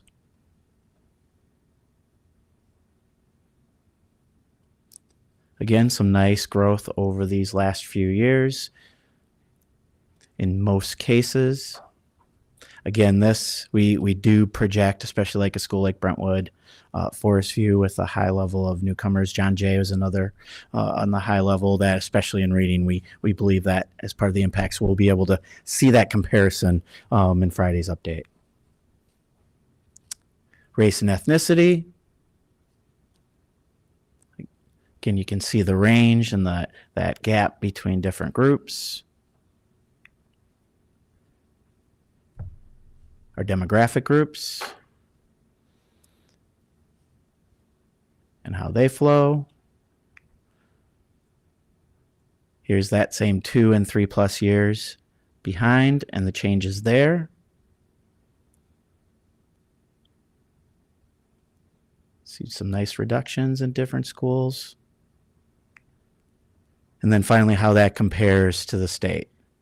So you can see in 3rd, 4th, 5th grade, the district has more kids than the nation, I should say. Then as we get to 6th, we jump back down, even out in 7th, and then a nice reduction in 8th grade compared to the nation.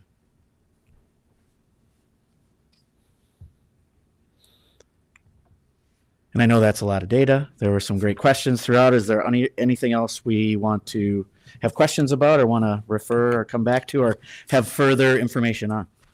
So I think just the newcomer piece was requested. Yep, They'll I got get that. back to us.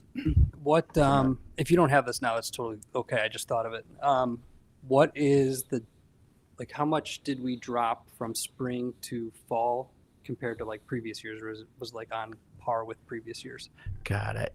So the best piece we can look at, and off the top of my head, I don't have it. We'd look at the KPI piece, not the achievement piece, because as kids move to a new grade level and end of the year expectations, but we can compare to where we ended the year. I have that. I just have to put it together.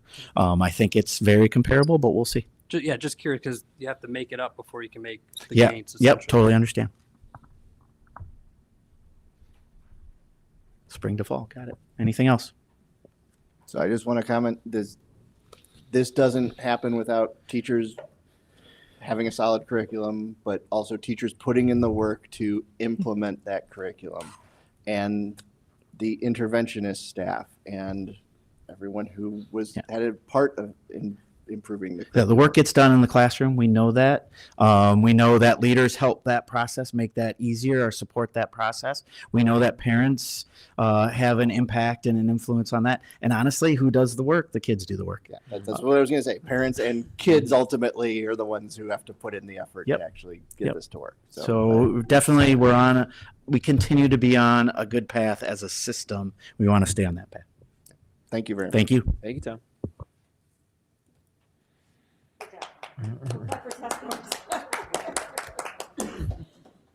Okay, moving on. 7.03, Committee of the Whole update, just information on that.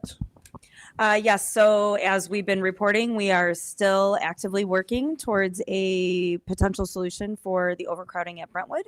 So we will be meeting actually tomorrow. Our team is meeting with Wold Architects, and they will be prepared for their full presentation on the 23rd. We will host that meeting at Brentwood. So we'll be getting further communication out to our Brentwood community in particular so that they're aware and they can come out hopefully to see that presentation and hear what the ideas are on the table and to hear the board's discussion.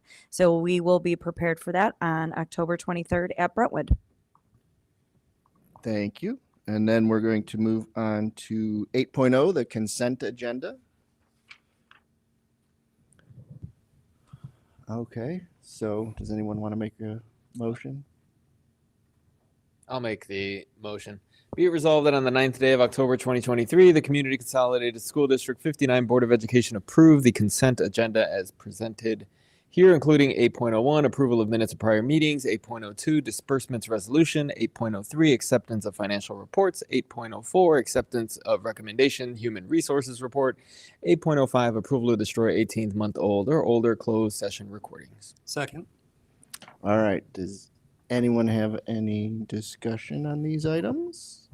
Can I make one really quick comment? And Sure, I'll keep go this right brief. It's regarding human resources report. I just looking at the report from this month and then the previous couple of months.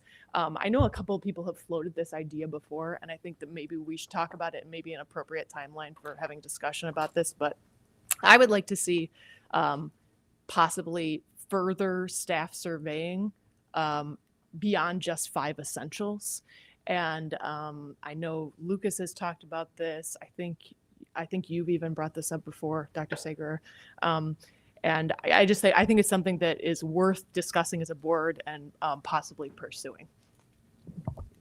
So we, per the conversation when Lucas had brought it up when we met with Dr. Sager as well. So we are actually working with the DEA and their executive leadership team to review the 5 essentials to really understand. So when we look at any type of climate survey, what else is out there, what we are mandated to do, the 5 essentials, or there's 2 other options that we can do from the state. So we're really working with DEA first to see if that is meeting their needs in terms of the types of questions. It's pretty similar and standard to most kind of climate surveys that are out there that are available to education organizations. So we're starting there, and then we'll report back after we get feedback from the DEA.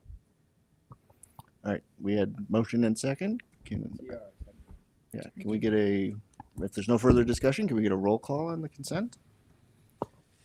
Johnson. Aye. Mancilla. Aye. Sager. Aye. Schumacher. Aye. Chesney.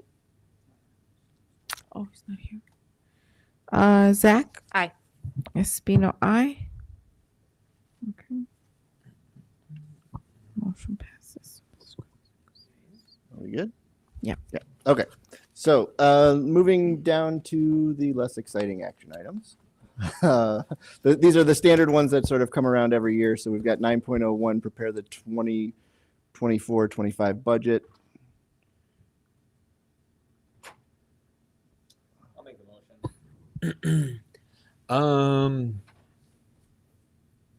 Be it resolved that on the 9th day of October 2023, the Community Consolidated School District 59 Board of Education designated the superintendent to cause a tentative budget to be prepared for the fiscal year beginning July 1st, 2024, and concluding June 30th, 2025. Said budget to be presented to the Board of Education no later than the first regular meeting in July 2024. Can I get a second? I'll second it. All right. Any discussion? This is just pro forma. We need to. Is this? Are we doing this much earlier than we did last year? No. No, same, right?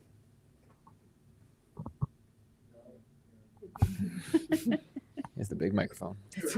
Yeah, no, this follows our regular cycle. Mhm.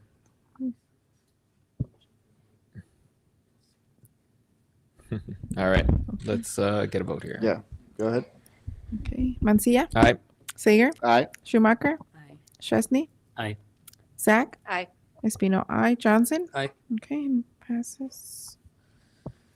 All right, in the same light, prepare 9.02, prepare 2023 tax levy and set date for public hearing.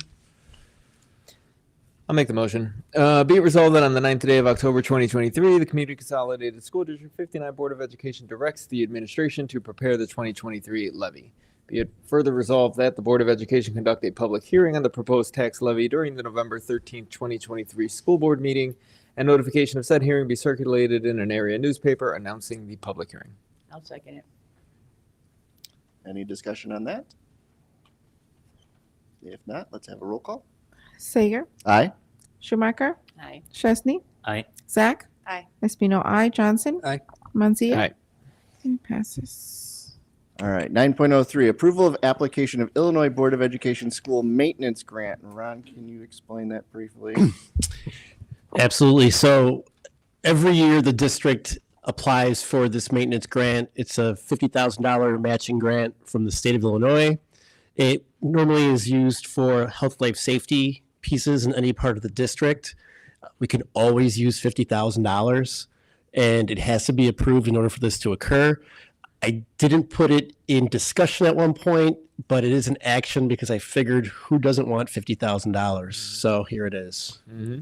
So it's a pro forma thing that happens every year. He has to ask our permission to spend the money before he asks for the money, right? And so we just have to give it ahead of time. Does anyone want to make the resolution? Otherwise, I can. So be it resolved that on the 9th day of October 2023, the Community Consolidated School District 59 Board of Education approves the school maintenance project grant application in the amount of $50,000. If awarded, this grant will be used at Offset Health Life Project 2? Two. Yes. I'm money, sorry. Yeah. Be it further resolved that with the award of the school maintenance project grant, the superintendent shall communicate to the Illinois State Board of Education in writing expressing the appreciation of the members of the Board of Education, and this grant shall be listed in the official minutes of this meeting. Can I get a second? Mardell? All right, roll call, or unless there's a discussion about getting free money. Yep, or not free money, but get the idea. Schumacher? Aye. Chesney? Aye. Zach? Aye. Espino, aye. Johnson? Aye. Mancia? Aye. Sager? Aye. Okay, pass. All right, skipping 9.04 and 9.05 because they were moved up earlier. That moves us to 9.06, approval of District 59 Educational Foundation donation of $1,000 to the Empowerment Fund. Anyone want to make that motion? I'll make it. Be it resolved that on the 9th day of October 2023, the Community Consolidated School District 59 Board of Education approves the donation from the District 59 Education Foundation to the Empowerment Fund totaling $1,000. This donation is targeted for Mi Casa, Su Casa, which will help offset the cost of purchasing new mattresses for District 59 families. Be it further resolved that the superintendent shall communicate to the District 59 Education Foundation in writing expressing the appreciation of the members of the Board of Education, and that this donation shall be listed in the official minutes of this meeting. And I'll second it. And I just want to thank both the foundation and Mi Casa, Su Casa, who is one of our partners that was at the back to school events and has been working to support our families. Everything here is good, right? So any Very good. further discussion on that? No, let's get a roll call vote. Chesney? Aye. Zach? Aye. Espino, aye. Johnson? Aye. Mancia? Aye. Sager? Aye. Schumacher? Aye. Okay, pass. That passes. Thank you. That moves us on to 10.0 discussion items. This looks like more Ron's stuff real quick. That is correct. So next board meeting, I'm going to bring a presentation to the public, but I will send it to the board at our Friday updates. Essentially, what we're trying to do is ask for a levy, which is an ask, and we have to do that with the state of Illinois. What we're looking for is about 5% above last year. Currently, the CPI that would be applied to this is 6.5%. regardless, we're still saying about 5% is what we'd be asking for. It wouldn't be really leaving anything on the table as far as, we're concerned. And then the county clerk would take care of it.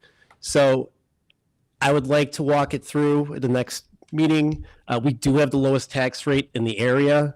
It was even lower than last year. In fact, right now our EAV was reported in the last year to be $3.7 billion, which is pretty phenomenal. The other thing to keep in mind is that our families are taxed at, let's just say if you took it the 100% of what the money is that comes in, 36% of it comes from residential and 63% of it comes from commercial, give or take with some of the rounding errors. Whereas the Cook County average is the inverse. And that has a lot to do with the industrial park and other places. So we're going to look through that. The second lowest, just so you guys know, in the last year, CCSD59's tax rate was 2.846. Second lowest was Arlington Heights 25 at 3.453. And it goes all the way up to Wheeling at 4.79. So we will discuss that. We can talk about the different limiting rates that occur. And the bond and interest, ironically, is going to decrease, which then should be actually a 4.5% total levy cost compared to the 5 that we're saying there. Reason why it's 5 is because the bond and interest does not count towards that because we don't ask for it. The county just gives it to you because they expect you to get paid for it. And that's part of the reason why we actually do invest in bonds from other school districts. So then, because we do know that the money will come in. But I would like to get through that information. Like I said, on Friday, you'll get the spreadsheet, the PowerPoint. You could see the prior year extension levy versus the ask amount. Again, it's an ask. The county then makes sure that you do the rest of it. They calculate it. I joked at the Finance and Facilities Committee meeting that we could levy for 100% of last year's, but I don't want to lose my job today. You guys aren't laughing. All right, cool. All right. Laughing on the inside. Yeah. Thank you, Lucas. So, but it doesn't matter because unfortunately, it's how the county figures it out. So you can ask for above your amount and then you collect it. Whereas if you don't ask for all of it, you don't get it all. There are ways around it with abating. I'd like to work and make sure the board is in full support before we do go before something, just so that we do feel that we are all educated on it. So that's just an FYI. So can I just ask a question that I know the answer to, but just I think it will help people? So we ask for a dollar amount, not a percentage of your home's value, basically. So when your home value goes up and we ask for the same amount of money, let's say, the percentage that you give us actually goes down. Correct. Okay. So maybe I think it would help. I think it'd be nice for the public to see. I don't know if there's like a median home value in the area, but like if we can show them what this means like to them. So if I have a $300,000 house and we go with the 101 million levy, what does how many dollars? What does that like actually look like to me? That's a great. That's awesome. Yeah, definitely can be done.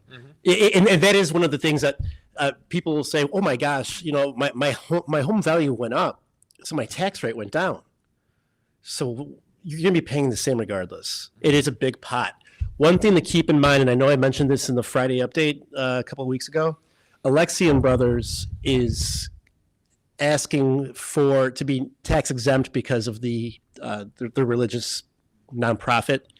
That is about 1% of the district's revenues when it comes to tax dollars. So that's also something that I want everyone to keep in mind. What happens when they get that and it's nonprofit, the district is still entitled to the dollar amounts if they're asked for, and then the money goes off into the rest of the taxpayers. But that's good. Are they asking us or the county to be tax exempt? The county. Yeah. Yeah, so right now our attorneys are on it. Yeah. All right, and then the related 10.02 authorizing reduction of certain fund levies. I'll make this one quick. I apologize for rambling on that first time. So when the certain levies, if you ask for so much and too much, you should tell what I do is I'll say, look, this is what bond and interest, or not bond and interest, but operations and maintenance, or the ed fund. Which fund do you want to shortchange in order to make sure that you fall within those parameters? And for us, it's the operations and maintenance fund, because they have a cap. It's like a 55-cent cap. So if you say, well, it's ed fund, we were going to cap that. Well, there's no limit to that. So all of a sudden you'd be capping off on a fund that has no limit. Plus it's the ed fund. Operations and maintenance, there is a cap. So you want to fall under that, because if you try to go over the 55-cent limit, you can't. It's already 55 cents. So that's why we go for that. The other thing to keep in mind too is that the county clerk tries to figure out if there are any additional, let's just say, Cook County's so weird. If you ask for, let's say, 2%, and it's supposed to be 5%, they actually add a 3% loss amount to the district's levy. And then they add a 5% loss amount to their own bond and interest, because they want to ensure that if like taxpayers don't pay, that they're collected at any other time. So those are the two things we will discuss. Any further questions? All right, that moves us on to item 11, reports of the Board of Education. Before anybody reports anything, we have an annual, we should do this, right? Board leader recognition. This is for Mrs. Schumacher, Mardell Schumacher. So you get, somebody could. You want to cruise? Pass, yeah, you want to cruise. There's your thing, and let me read what it is first before we give you the rest of your prizes, shall we say? Or you can hold them over there. Yeah. We probably should have given these at the beginning. Yeah, that would have been a good idea. Then we wouldn't be as punchy now. Mrs. Mardell Schumacher has been recognized by the Illinois Association of School Boards, the IASB, for her participation in a number of professional development and leadership activities during their service as a school board member. The IASB recognizes school board members who show a dedication and desire to learn more about local school governance, adding to their leadership skills, knowledge of state and national education issues, and commitment to serving in trust of their community and their students. Because Mrs. Schumacher has ongoing commitment to continued learning and participation in leadership activities, she has earned the designation as an IASB Legacy Board Leader.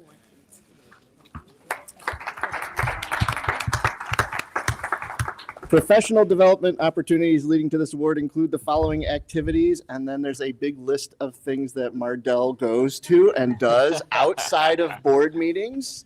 She goes to the North Cook meetings. She goes to a bunch of training things. I don't even want to go through this list. Years and years of dedication to the board, and it shows. The IASB initiated the board leadership recognition program to both honor the dedicated work of school board members and call public attention to the many responsibilities placed on local school boards. It is not just these meetings, it is all the meetings that she attends on our behalf and the behalf of our students. And there's more stuff about the IASB, but I think it should be more about Mrs. Schumacher. Thank you so much for all you do. Thank you very much. You don't even know that I went last week to the EdRed meeting. I do know that because I talked to you about it, but not everybody else does. So why don't you report on it right now? The EdRed meeting was very interesting in that it spoke all about artificial intelligence and how it's going to be coming into our schools, and there might be some problems and some things we have to do in order to accept it properly. Such as students using it to do homework, which I've heard of. It was probably the worst meal and the worst meeting I have ever been to. But as far as an EdRed meeting was concerned, but I stayed to the very end and listened to the speaker and did the whole thing. And thank you so much for doing that. So we didn't have to have that meal. You went in our behalf. So thank you very much. Are there any other reports from the Board of Education? Go ahead, and then I'll go last. Lucas and I visited Brentwood And thank you to Dr. Barrett and Mr. Ludloff, who was there as well. And it was very eye-opening. I really want to give a hats off to the teachers and the staff there who are working in some interesting spatial challenges. And it was amazing. And just, seeing the little faces looking back at us, it reminded us really of what our priorities should always be regarding kind of this tough decision. So. Definitely, I can only add to it that it was not just eye-opening, it created the urgency, and that's why I shooted out a bunch of emails and asked afterwards. I mean, it's hard to believe having someone working in a Xerox closet and considering themselves lucky because they actually have their own space. So I'm glad comes what in 2 weeks we'll be meeting about it and having a lot more discussions. So I very much look forward to it. Another thing that I've done would be the finance and facilities meeting last week, where we discussed the levy, we discussed the Windows project phase 2, potential impact, and what we need to prepare for from the results of the architectural study and Brentwood coming up. So that's something that we'll continue observing and evaluating going forward, especially once we have the report on hand. Mm-hmm. I think that's it from me, at least from the professional. Mm-hmm. Real quick, communications committee next week, I believe that's right. There is homework. I haven't done it yet. I will be prepared when we get there. But I think this week, and even what we discussed today, is kind of a good, put the good spotlight on the communication that the district communicates out to the community. But or like finding ways to improve that communication, if it's issues in a school, if it's benchmarking data, if it's teachers working inside of a Xerox, closet. Like, what is the best way to communicate the good and the room for improvement, right? That we do here. So that's going to be a task that we're taking on in that committee. So we'll meet next week. More to come next time we get together here.